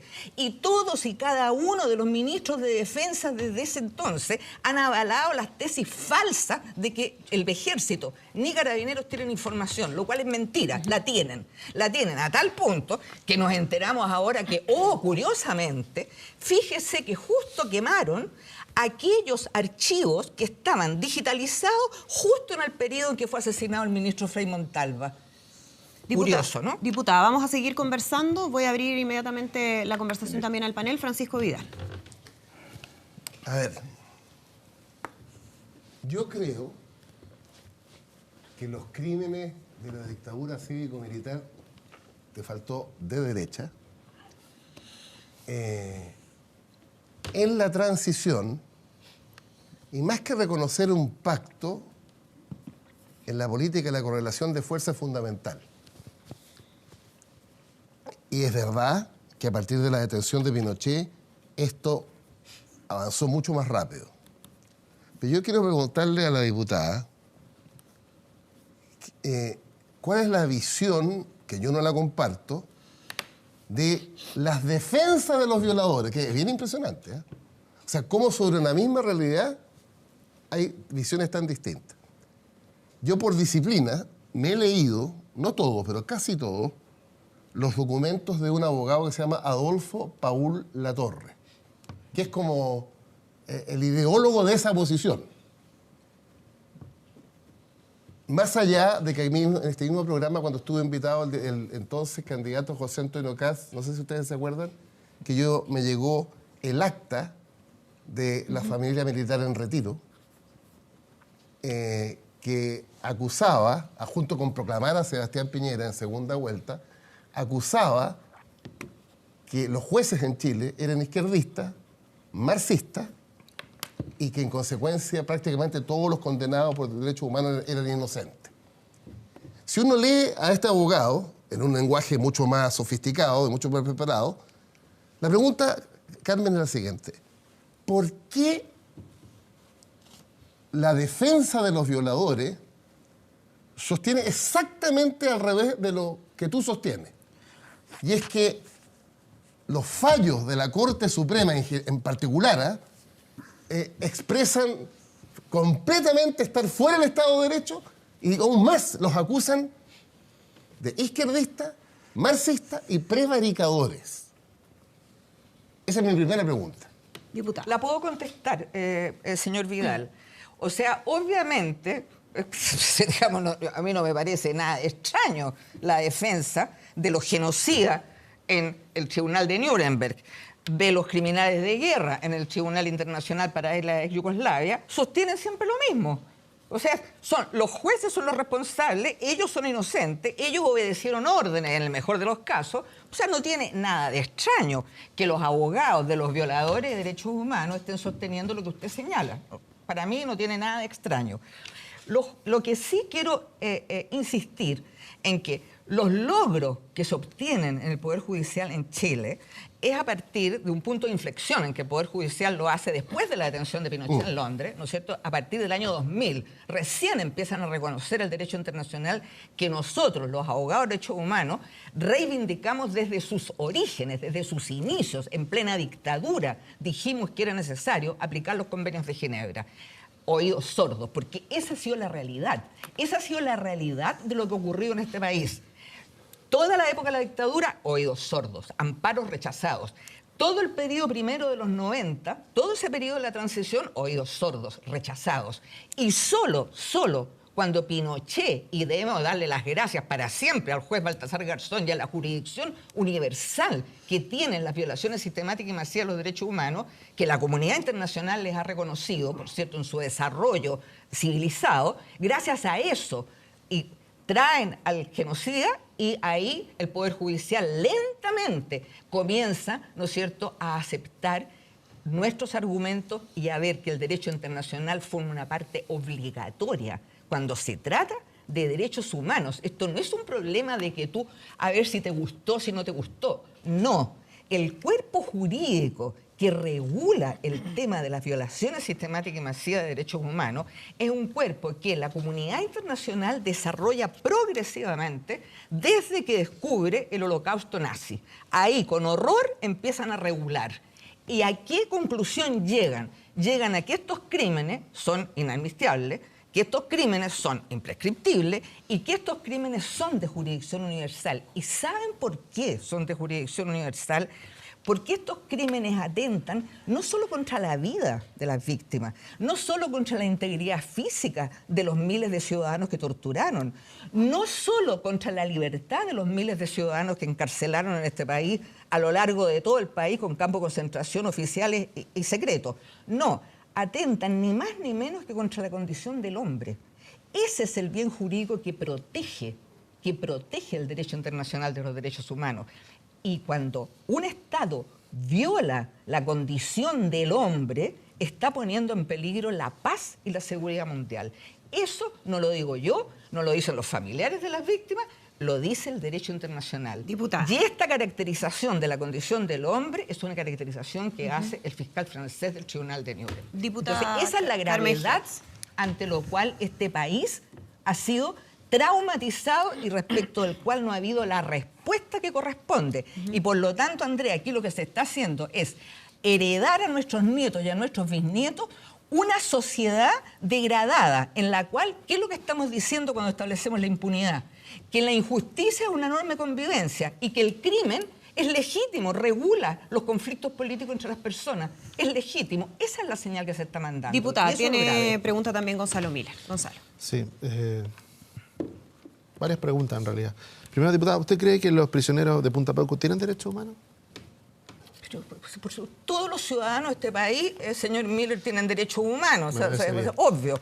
Tantos derechos humanos tienen que han tenido juicios justos, garantías judiciales, cárceles especiales. O sea, todos los ciudadanos de este país tienen derechos humanos. Me parece bien y estoy de acuerdo. Entonces, quiero dar un paso más. Decirle, bueno, la libertad condicional, que es lo que gatilla esta discusión, digamos, ¿ah? El fallo de la Corte Suprema, de la Sala Penal de la Corte Suprema, la libertad condicional, ¿usted cree que se le debiera negar siempre? No, no creo eso. No o sea, usted está discutiendo los requisitos. A ver, señor, es que para poder ir situando, porque así podemos discutir sobre lo que no estamos de acuerdo, por supuesto, y vamos descartando lo que estamos de acuerdo. Y vamos hablando sobre lo que uno ha dicho, no sobre lo que se supone que dijo. Yo, cuando me refiero a la concurrencia de requisitos, es porque obviamente la libertad condicional es posible concederla cuando concurren los requisitos. Entonces, en el caso de violadores de derechos humanos, sí es posible que haya libertad condicional cuando concurren los requisitos. Entonces, aquí avanzamos respecto ahora de los requisitos, que es donde se produce la diferencia. La sala falla recogiendo los recursos de amparo. En los casos de... Porque aquí uno tiene que tener cuidado en situar. En estas personas que tienen condena, me parece que serán por 5 años, por 10 años, algunos incluso por menos. Ellos cumplieron los requisitos. Salvo dos. Cumplen los requisitos. Cumplen los requisitos de acuerdo a la sala. Cumple los requisitos. No, pues. La Corte de Apelaciones cree que no. Y la sala de la Corte Penal, la sala de la Corte Suprema, en lo penal, dice, cumplen con los requisitos, procédase a la libertad condicional. Lo que dice, disculpe, claro, lo que dice tal el como fallo, decían que no concurrían los requisitos para acoger los amparos de los desaparecidos, varias salas de la Corte Suprema. Bueno, por eso estoy preguntando, porque en el fondo fallo es un fallo aberrante. Sí, pero en la misma es un fallo improcedente. En la misma sala, y aquí quiero tener un punto, en la misma sala que ha fallado las condenas de estas personas. Entonces, esta es la sala que ha fallado las condenas. ¿Ah? Y ahora está fallando la libertad condicional. O sea, es la misma sala.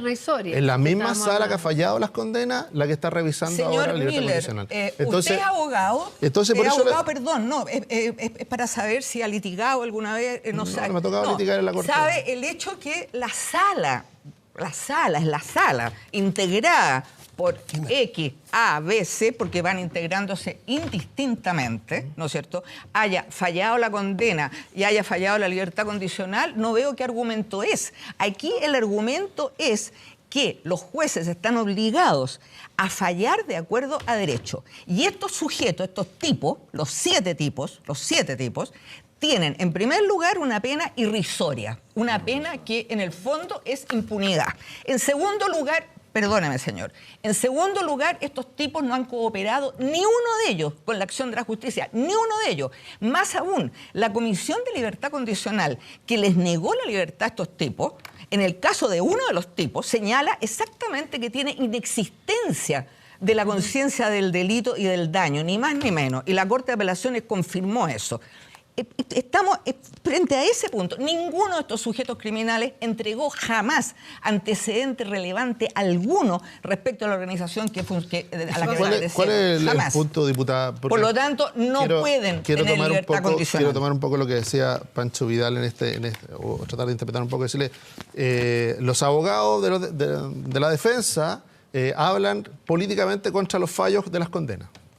Y ahora que se da la libertad condicional, en el mérito del proceso, ¿no es cierto?, que es como fallan la Corte, me parece que en la posición política del Partido Comunista y la suya propia... No es una posición política, es una posición que tiene que ver con... No, por favor, yo no he hablado nunca con posición política. Estoy hablando, a ver, por favor, Estoy hablando con el Estatuto de Roma, que no es un instrumento político. Sí, pero estoy hablando con las reglas de procedimiento y prueba del Estatuto de Roma, que no es un instrumento político. Estoy hablando con la jurisprudencia de los tribunales ad hoc internacionales, que no es argumento político, pero por favor. Estoy hablando con argumentos jurídicos. Pero usted leyó el y estos fallo, ¿no? argumentos, pero ¿usted cree que no leí el fallo? Eso. Por supuesto ¿Y que qué leí el dice fallo. el segundo fallo? Porque desde los primeros 5 hay un segundo fallo que incluye a otras dos personas.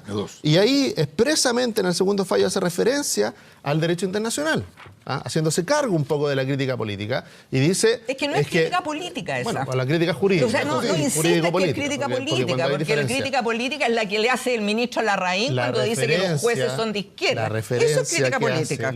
La referencia que hace el fallo es al mismo Estatuto de Roma. Y ¿qué dice la Corte Suprema? Dice el Estatuto de Roma, que fija otras condiciones distintas, y tiene razón, el Estatuto de Roma fija otras condiciones para dar estos mismos beneficios a violadores de los derechos humanos, que el Estatuto de Roma contempla que se le puede dar beneficio, dice, contempla requisitos distintos. Dice, no la mitad, como dice la legislación chilena, sino 2/3 de la pena. Y así va estableciendo otros requisitos. Entonces, cuando establece otros requisitos, es que ese es el punto, la Corte Suprema dice, este Estatuto de Roma está contemplado ¿para qué? Para el funcionamiento de la Corte Penal Internacional. Esa es una barbaridad, pues bueno, es una barbaridad. Usted no puede compartirlo, pero lo que está diciendo los ministros... Tanto que no lo comparto que todos los ministros que integraban la sala penal, eso es una... Mire, más que barbaridad, no me atrevo a decir, casi que es una estupidez. Perdone que se lo diga. Bueno, el Estatuto de Roma es ley de la República. Es que ese es el punto. Ahí está la diferencia. Entonces, pretender lo que ese fallo está pretendiendo, ¿sabe lo que es? Es prevaricación. Bueno, es prevaricación y es notable abandono de sus deberes. Y usted tiene las herramientas del mundo del derecho y del Estado de Derecho para hacer valer eso que usted está transformando en acciones jurídicas. Ese fallo tiene que ser anulado. El fallo de la sala penal se hace cargo de la crítica. Se hace cargo de la crítica y dice, estos requisitos extraordinarios corresponden a la Corte Penal Internacional. Si estos juicios se hubieran realizado en la Corte Penal Internacional, tendría razón. Es una barbaridad. Y lo que hacen es aplicar la ley chilena. Y la ley chilena tampoco la aplica, ¿sabes por qué? La ley chilena... Porque es necesario que el criminal esté corregido y rehabilitado, como supongo usted lo sabe, en el decreto ley 321. Y aplicando esa norma, de acuerdo al criterio del juez. Además, el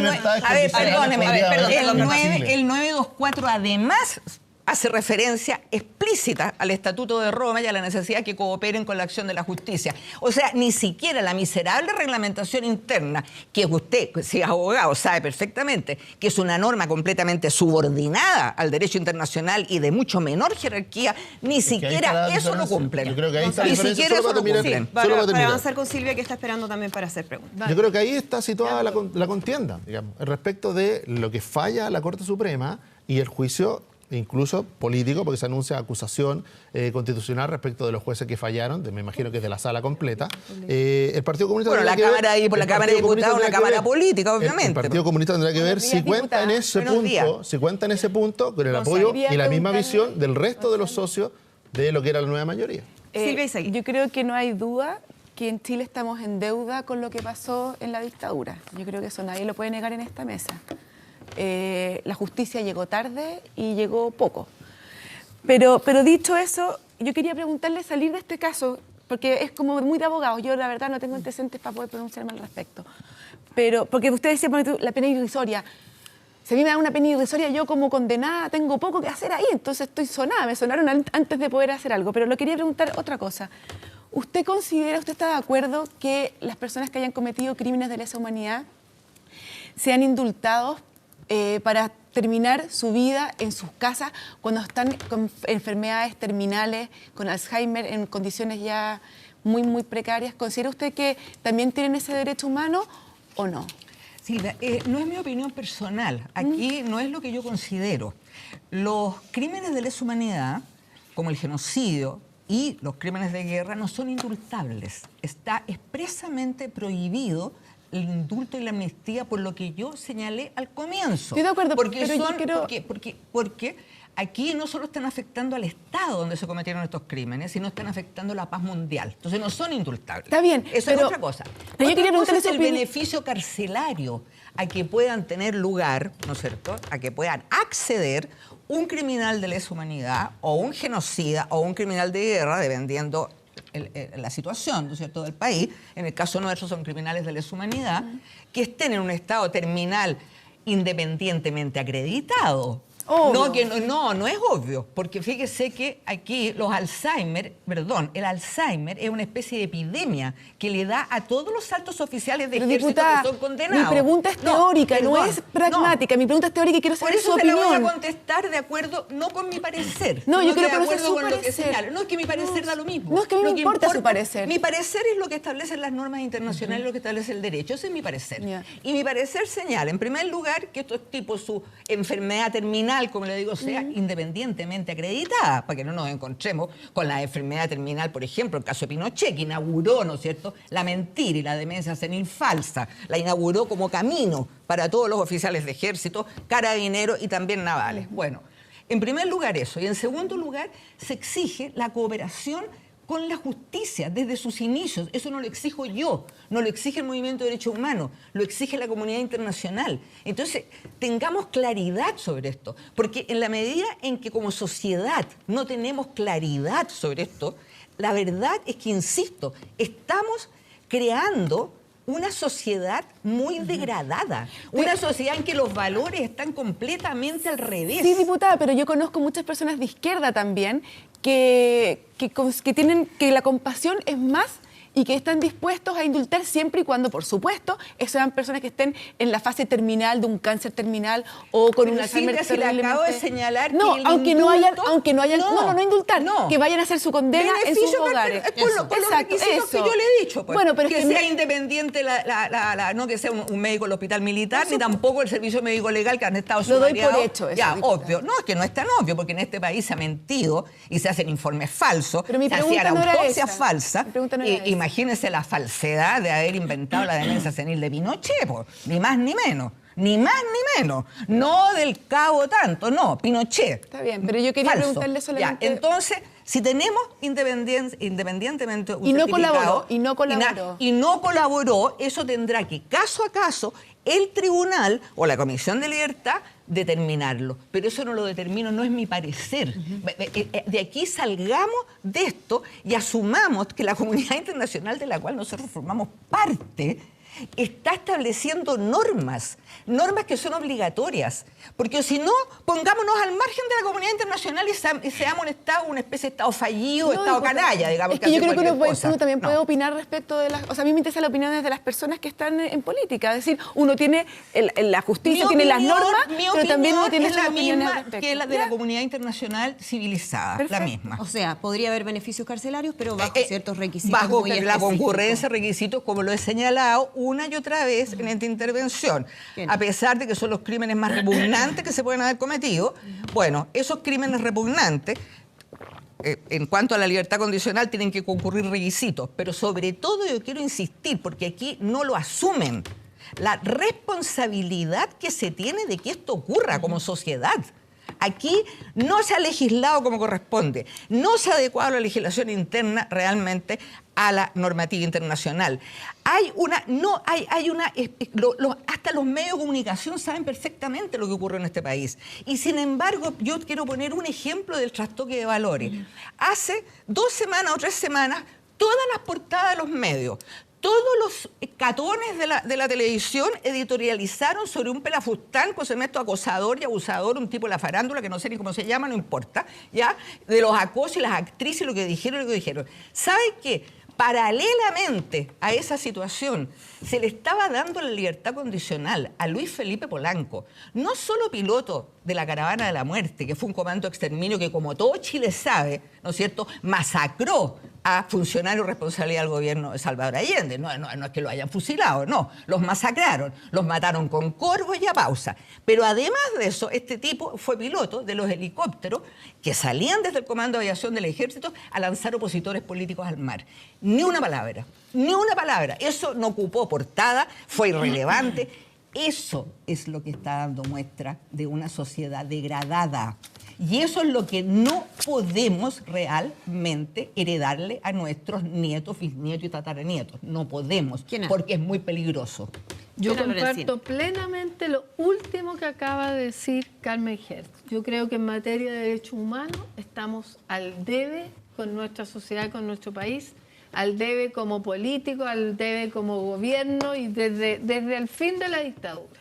Ahora, quiero agregar que la directora del Instituto Nacional de Derechos Humanos dijo que no, ella no iba a decir que habían malas intenciones, pero sí que el informe que se utilizó fue malo porque, a propósito, el Estatuto de Roma se firmó acá en Chile. Así que en el informe del Estatuto de Roma lo que se señala en los requisitos son, lo que dijo Carmen, arrepentimiento efectivo, es decir, hacerse cargo y reconocer lo hecho como un delito grave, colaborar con la justicia y trabajar activamente por la reconciliación. Ninguno de esos personajes, además que se los agarró al final, casi 40 años después a la mayoría de estos, y que se le dieron penas irrisorias, además que faltó que se fuera que se fuera el anterior, ¿cómo se llama? Juica, para que esto apareciera, curiosamente además. Basta que eso pasara para que hoy día se saltaran todos esos otros requisitos, no solamente el de los 2/3, sino que para trabajar activamente por la reconciliación. Yo tampoco creo en este Alzheimer y estas cosas. Aunque hubiera Alzheimer, yo creo que esta es una señal para el mundo, para que esto no se haga y las personas sepan, esto es un daño para el mundo, por eso se llama de lesa humanidad.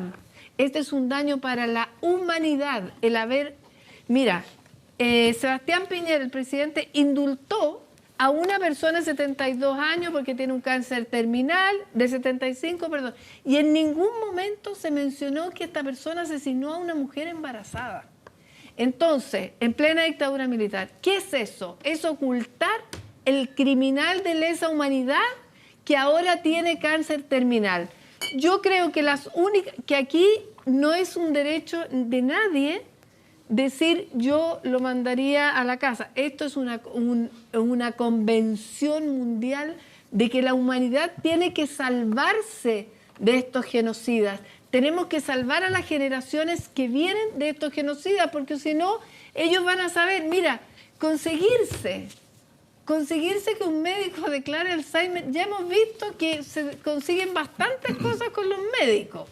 Se consiguen muchas cosas. Que en eso Así eso es espera, la posibilidad. déjame terminar. Me parece tremendamente injusto, además, que tú pidas a Carmen que ella hable en lo personal. Ella está yendo mucho más allá. En las cárceles de Alemania mueren los tipos, en una cárcel que tiene no sé cuántos miles de metros cuadrados, hay un tipo.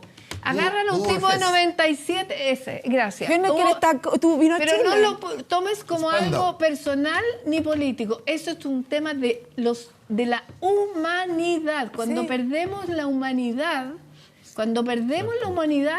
pasa lo que pasó en dictaduras como en Chile, cívico-militares, pasa que a las mujeres se les meten ratas por las vaginas, pasa que se libera a personas porque tienen cáncer o porque tienen demencia.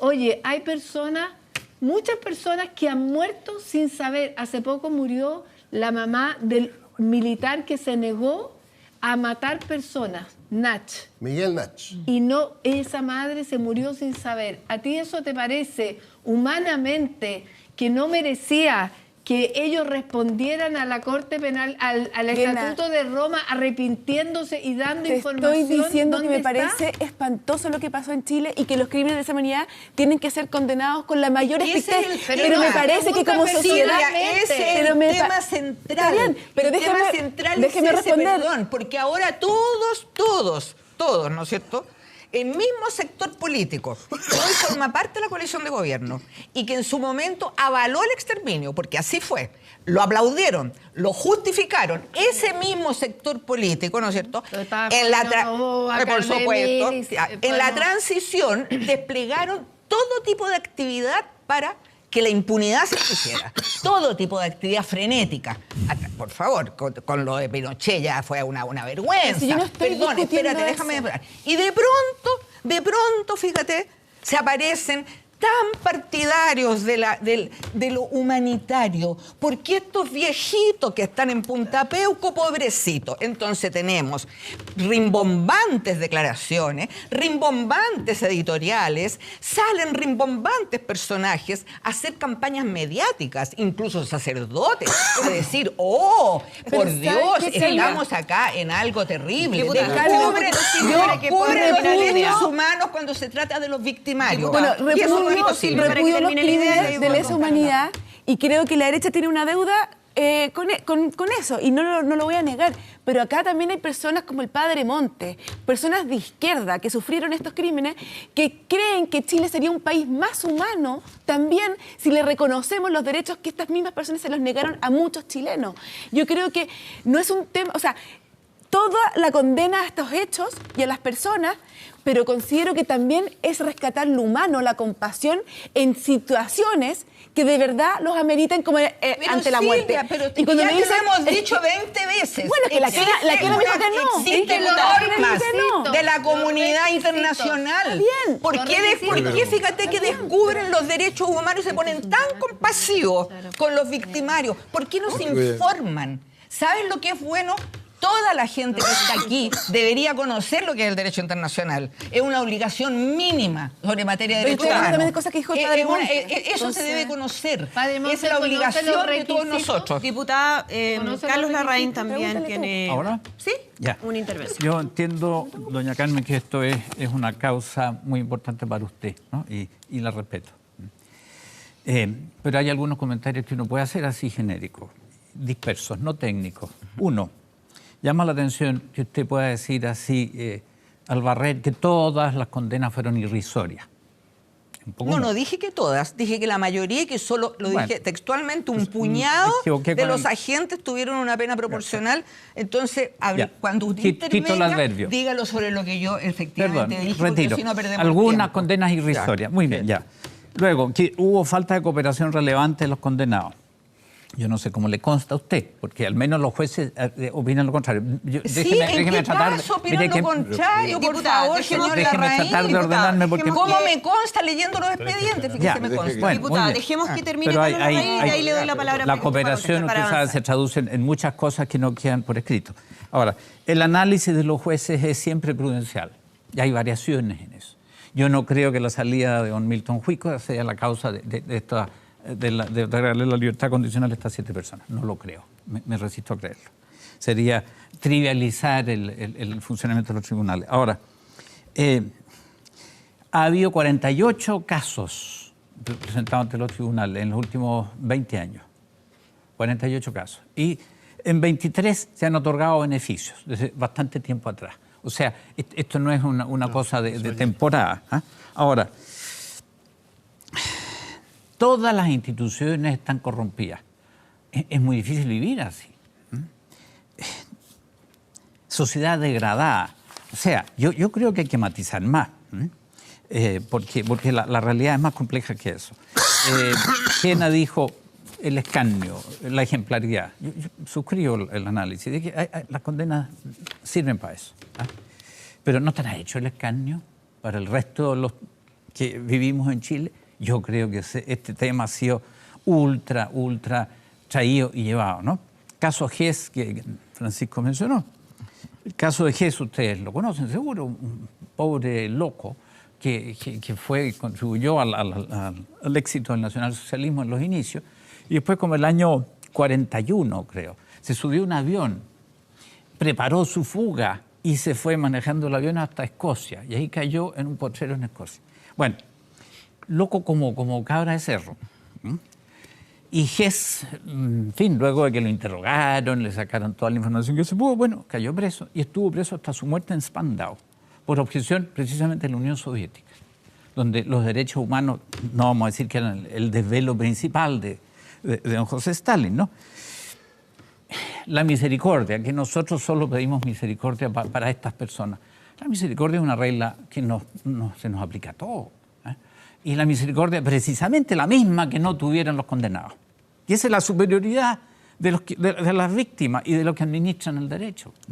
Ahora, impunidad buscada. Y díganme la impunidad que procura la izquierda. oye, en todas partes, ¿no? ¿Quién se acuerda de Pol Pot? ¿Ah? En fin, yo sé que queda lejos, ¿eh? Pero 3 millones de muertos, de los cuales 2.800.000 porque le ponían una bolsa de plástico en la cabeza, ¿eh? Para ahorrar en pólvora. Bueno, los asesinos de Jaime Guzmán, ¿por qué están sueltos todavía? Digamos, o sea, todos buscan la impunidad, o sea, no ser castigados.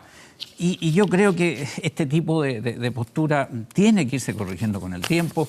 Lo del Alzheimer se echa un poco la broma, yo sé, todos hablamos de la enfermedad del señor Alemán, un poco en chiste, pero el Alzheimer es real, pues, y cada día más se pesca más joven. El caso del señor Góngora, que venía en la revista, 67 años. O sea, puede haber enfermos de Alzheimer. Sí. Pero entonces hay que tener misericordia con los que están enfermos graves o terminales. Entonces, misericordia es una palabra que hay que usar nomás. No puede todo ser desquite y arreglo de cuentas. Para las brutalidades mayores, yo, doña Carmen, le concedo el argumento de que aquí hubo horrores terribles. Lo que no sabemos cuántos horrores no ocurrieron. No digo más. Diputada. Bueno, quisiera cada uno de los puntos que abordó el señor Larraín. En primer lugar, ¿no es cierto?, dice que cómo me consta, como si esto fuera un tema de que yo me lo imagino, que no cooperaron con la acción de la justicia. ¿Cómo me consta? Soy abogado de derechos humanos, ¿no es cierto?, desde hace 40 años. He leído la mayor parte de los procesos que están investigando los episodios criminales que se cometieron en Chile, la mayoría. Me consta de esa manera, señor Larraín, leyendo los procesos, que ninguno de estos tipos cooperó jamás con la acción de la justicia, menos en forma continuada. En segundo lugar, se refiere a que hubo beneficios carcelarios con anterioridad. Sí, lo hubo. Primera vez que hay 7 en 24 horas. Estamos hablando de la no concurrencia de requisitos en estos casos. No concurrencia de requisitos, que hemos dicho son obligatorios para el Estado de Chile. Son obligatorios. En tercer lugar, yo ni Kiana Lorenzini no lo he escuchado decir que todas las instituciones están corrompidas. No hemos dicho jamás eso. O sea, por favor. Ya. No hemos dicho eso. Incluyó la concertación. Hacia el Barrera entraron todos. Así que hablemos sobre las cosas, la verdad, porque si no, esto se transforma en una chacra. Aquí las cosas son las cosas que efectivamente se han dicho. Yo he señalado, y lo sigo señalando, que aquí ha habido responsabilidad no solo del Poder Judicial en no aplicar lo que debieron haber aplicado siempre, no hablemos ya de los tipos obsecuentes en dictadura que fueron parte simplemente del sistema represivo, porque eso es lo que fue el Poder Judicial en la época de la dictadura, sino en transición también. En transición también, ¿no es cierto?, no fueron capaces de aplicar los criterios jurídicos que tienen que aplicar en esta materia, que están obligados. No es un deseo mío, no es un deseo de los abogados de derechos humanos, no, es algo imperativo desde el punto de vista del derecho. En tercer lugar, usted habla de la misericordia. Yo creo que aquí dejémonos de manipulaciones. Señor Larraín, desde la Revolución Francesa, fíjese, la sociedad moderna, desde esa revolución, se estableció como un Estado de Derecho, en que los crímenes y los delitos se sancionan por un poder independiente que se llama Poder Judicial. Entonces, el tema de que cada cual o se venga o es misericordioso, eso fue de la etapa medieval, de la etapa premoderna. Hoy día la sociedad moderna es un Estado de Derecho. Los crímenes se sancionan, y más aún los crímenes contra la humanidad, porque como ya lo dije, lo vuelvo a reiterar, eso es un logro de la comunidad internacional de la conciencia civilizada, es un logro para todos nosotros, que la comunidad internacional hoy día fiscalice y regule penalmente lo que son esos crímenes repugnantes y atroces. Eso es lo que he señalado, y he señalado que la impunidad, porque la impunidad, señor Larraín, se va forjando, son eslabones de impunidad. Y aquí hemos tenido un eslabón tras otro. Y esto de que los ministros que integraron, más el abogado integrante, que entre paréntesis además acaba de saber que tiene sociedad con un señor de apellido Zamora, me parece abogado, que ex coronel de Carabineros, que fue procesado por haber disparado a una mujer en el marco de las jornadas de protesta, y que además ha defendido a varios criminales de lesa humanidad, uno de los abogados integrantes socio. O sea, es insólito. debió haberse inhabilitado y haber explicitado este conflicto de interés. Pero en Chile así pasan las cosas, no ocurren así. Entonces, lo que yo he señalado y reitero, que esa cadena de la impunidad es lo que degrada a la sociedad, es lo que la degrada, es lo que hace que nosotros estemos heredándole, insisto, a nuestros descendientes algo que es profundamente grave y, sobre todo, no decente. Aldo Cornejo. A ver, bueno, yo creo que a esta altura, no del debate, sino a las alturas después del término de la dictadura, yo creo que el juicio histórico respecto de la violación de los derechos humanos es un juicio mayoritariamente compartido en el país. Y también es compartido en el país que hay muchas de las decisiones que el Poder Judicial en su momento tomó, que algunos otros organismos también tomaron, no fueron suficientes, no digo probablemente, ciertamente no fueron suficientes para establecer responsabilidades y penalidades proporcionales a la naturaleza y gravedad del delito. También es un hecho de la causa a estas alturas de que de parte muy importante de quienes resultaron ser responsables de violación de los derechos humanos, no ha habido, y yo comparto con la diputada, no ha habido la cooperación necesaria para aclarar muchas situaciones. El caso que yo siento más de cerca, por razones obvias, el caso del presidente Frei Montalva. No cabe ninguna duda a esta altura de que no ha habido cooperación eficaz, oportuna. Por el contrario, al revés, han habido acciones para generar impunidad respecto a la responsabilidad de ese crimen de parte de algunas instituciones, en particular, entiendo yo, del Ejército. De modo que a mí me parece que el juicio histórico respecto del proceso de violación sistemática es un juicio que todos, yo hoy día me atrevería a decir, mayoritariamente compartimos. No, me cuesta entender que alguna persona pudiera a esta altura justificar lo que ocurrió durante la dictadura. Que yo conozca al menos no.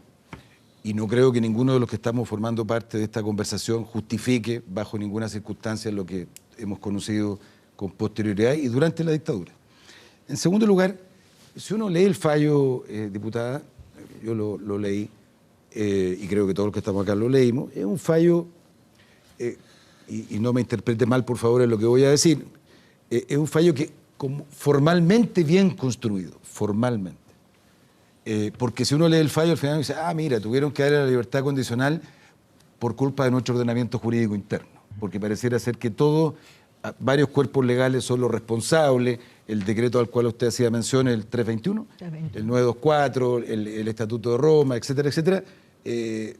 Nuestra legislación interna no está adecuada a normas internacionales, incluso a legislación interna. Se ha dicho, por ejemplo, que hay un proyecto de ley pendiente en el Congreso Nacional desde el año 2016, 2015, entiendo yo, creo que está en una comisión mixta, que precisamente tiende a limitar el otorgamiento de estas libertades o estos beneficios carcelarios. Yo lo que veo en el fallo, y ahí yo comparto con usted en términos generales, es que ha habido una omisión respecto del contexto internacional en que un fallo de esta naturaleza debe dictarse. Me va a perdonar, pero tengo mi duda, yo no soy especialista en derechos humanos, pero le voy a preguntar al final para no interrumpir mi racionamiento. Yo creo que lo más grave, y lo comentábamos antes de entrar al programa con Francisco, y que lo expone de manera, a mi juicio, muy certera el profesor Peña hoy día en el Mercurio. Yo creo que la gravedad, no quiero con esto minimizar otros efectos, pero quiero centrarme en lo que el profesor Peña hoy día dice, que en el fondo lo complejo del fallo es que relativiza el tema de la violación a los derechos humanos. Y de alguna manera el fallo lo que hace, en términos formales, es homologar un delito de lesa humanidad con un delito común, en circunstancias que no tienen bajo ninguna circunstancia, ninguna posibilidad de ser comparado. Entonces, lo complejo del fallo es la señal que da en un país que ha ido sistemática y paulatinamente tomando conciencia de que no es posible, bajo ninguna circunstancia, aceptar ninguna violación a los derechos humanos. El fallo, de alguna manera, relativiza eso que ha costado tanto asimilar e internalizar en nuestro país. Entonces, creo que ahí es donde uno, independientemente entiendo yo que el Partido Socialista tomó la decisión de ir a la Comisión Interamericana de Derechos Humanos, de que hay algunos parlamentarios que promueven una acusación constitucional. Más allá de eso, que cada uno está en libertad naturalmente de hacerlo, pero más allá de eso, lo grave, creo yo, y el profesor Peña le da, a mi juicio, ahí en el clavo, es que después de todo lo que ha venido ocurriendo, con todos los aciertos y desaciertos en materia de derechos humanos, el fallo de alguna manera lo pone, no digo en cuestión, pero lo relativiza. Entonces dice, mire, este señor que está condenado por haber sido el piloto del helicóptero, en fin, mire, cumple ciertos requisitos, yo no le puedo aplicar el Estatuto de Roma porque el Estatuto de Roma se aplica solo para las sentencias de la Corte Penal y no de los tribunales internos. Entonces, ya, se lo damos. Entonces, creo que ahí uno tiene que poner el acento. Y finalmente, permítame una cuestión personal. Usted hacía referencia entre los abogados, yo soy abogado también, entre los abogados normalmente no hay siempre plena satisfacción respecto de los fallos que los tribunales dictan, o si no, no habrían abogados defensores, en fin. Pero quiero decirle que no me parece justo, no me parece pertinente tratar de atribuir el fallo de la Sala Penal de la Corte Suprema, que uno puede compartirlo o no, ese es un problema personal de cada uno, y llegar a una cuestión de carácter personal. Porque el abogado al cual usted se refiere, el abogado integrante de la Corte Suprema, Ricardo Abuabuad, que salió publicado lo leí en internet, un diario o radio de la Universidad de Chile, lo conozco hace 30 y tantos años, fuimos compañeros en la universidad. Y no tengo ninguna duda, no solo de su idoneidad moral, sino además de su férreo compromiso en la defensa de los derechos humanos. Lo conocí en el periodo de la dictadura, precisamente defendiendo perseguidos, encarcelados, particularmente en Valparaíso. No voy a dar los nombres porque no corresponde, pero algunos destacados periodistas de nuestro ámbito nacional fueron defendidos y atendidos por él y por otros abogados, como la destacada abogada Laura Soto de la Quinta Región. De modo que no me parece pertinente, lo quiero decir con mucha sinceridad, atribuir el contenido de un fallo, en fin, a que un abogado es amigo, socio del otro, porque me parece que eso no responde y descontextualiza el tema que estamos analizando. Diputada. Sí, comparto, Aldo, lo que usted señala respecto a la columna del señor Peña, que no la he leído, pero de acuerdo con lo que usted indica, me parece que sin duda este fallo relativiza el tema de las graves violaciones a los derechos humanos en nuestro país, pero además retrocedemos en 15 años en cuanto a la jurisprudencia.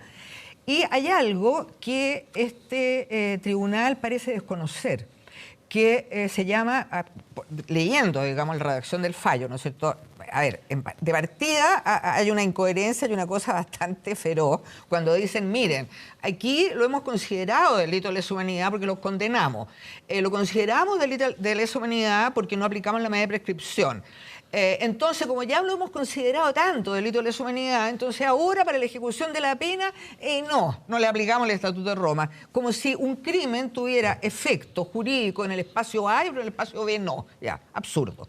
Pero me refiero a que estos ministros y los abogados integrantes que formaron parte de esta sala desconocen algo que se conoce como el control de convencionalidad, que es algo obligatorio. La Corte Interamericana de Derechos Humanos lo estableció. ¿Y qué significa esto? Es un mecanismo en virtud del cual, para proteger precisamente los derechos fundamentales de las personas en un Estado, obliga a todos los poderes del Estado, y en particular al Poder Judicial, a garantizar esto y adecuar siempre sus fallos al orden internacional, independientemente de que la legislación interna se haya adecuado o no a esos tratados. Eso se llama el control de convencionalidad. Y en virtud precisamente de ese control de convencionalidad es que nuestros tribunales dejaron de aplicar el decreto de ley de amnistía, a pesar de que sigue vigente. Precisamente por eso. No está derogado. Exactamente. Y respecto al tema, Aldo, del abogado integrante, la verdad es que yo no lo conozco, primera vez que lo escuchaba nombrar. Simplemente la referencia que se hace no es a que sea amigo, sino que la referencia es a que comparte estudio con alguien que pudiera, y eso es lo que señalé yo, porque como le digo, no lo conozco, nunca lo había escuchado nombrar, es un eventual conflicto de interés que él debió haber transparentado. Inhabilitado, dice usted, diputada. O sea, Perdón, Diputado, pero disculpa, perdón, Andrea, nos no, pero queda muy es que poquito esto es tiempo. muy importante por lo siguiente, porque aquí está en juego la honra de las personas, y la honra también es un derecho humano. Prevaricación sexual. Que esa persona aludida, que es un señor de apellido Zamora, a quien también conozco porque fue alumno mío en la universidad, fue absuelto en el juicio. Y solo eso.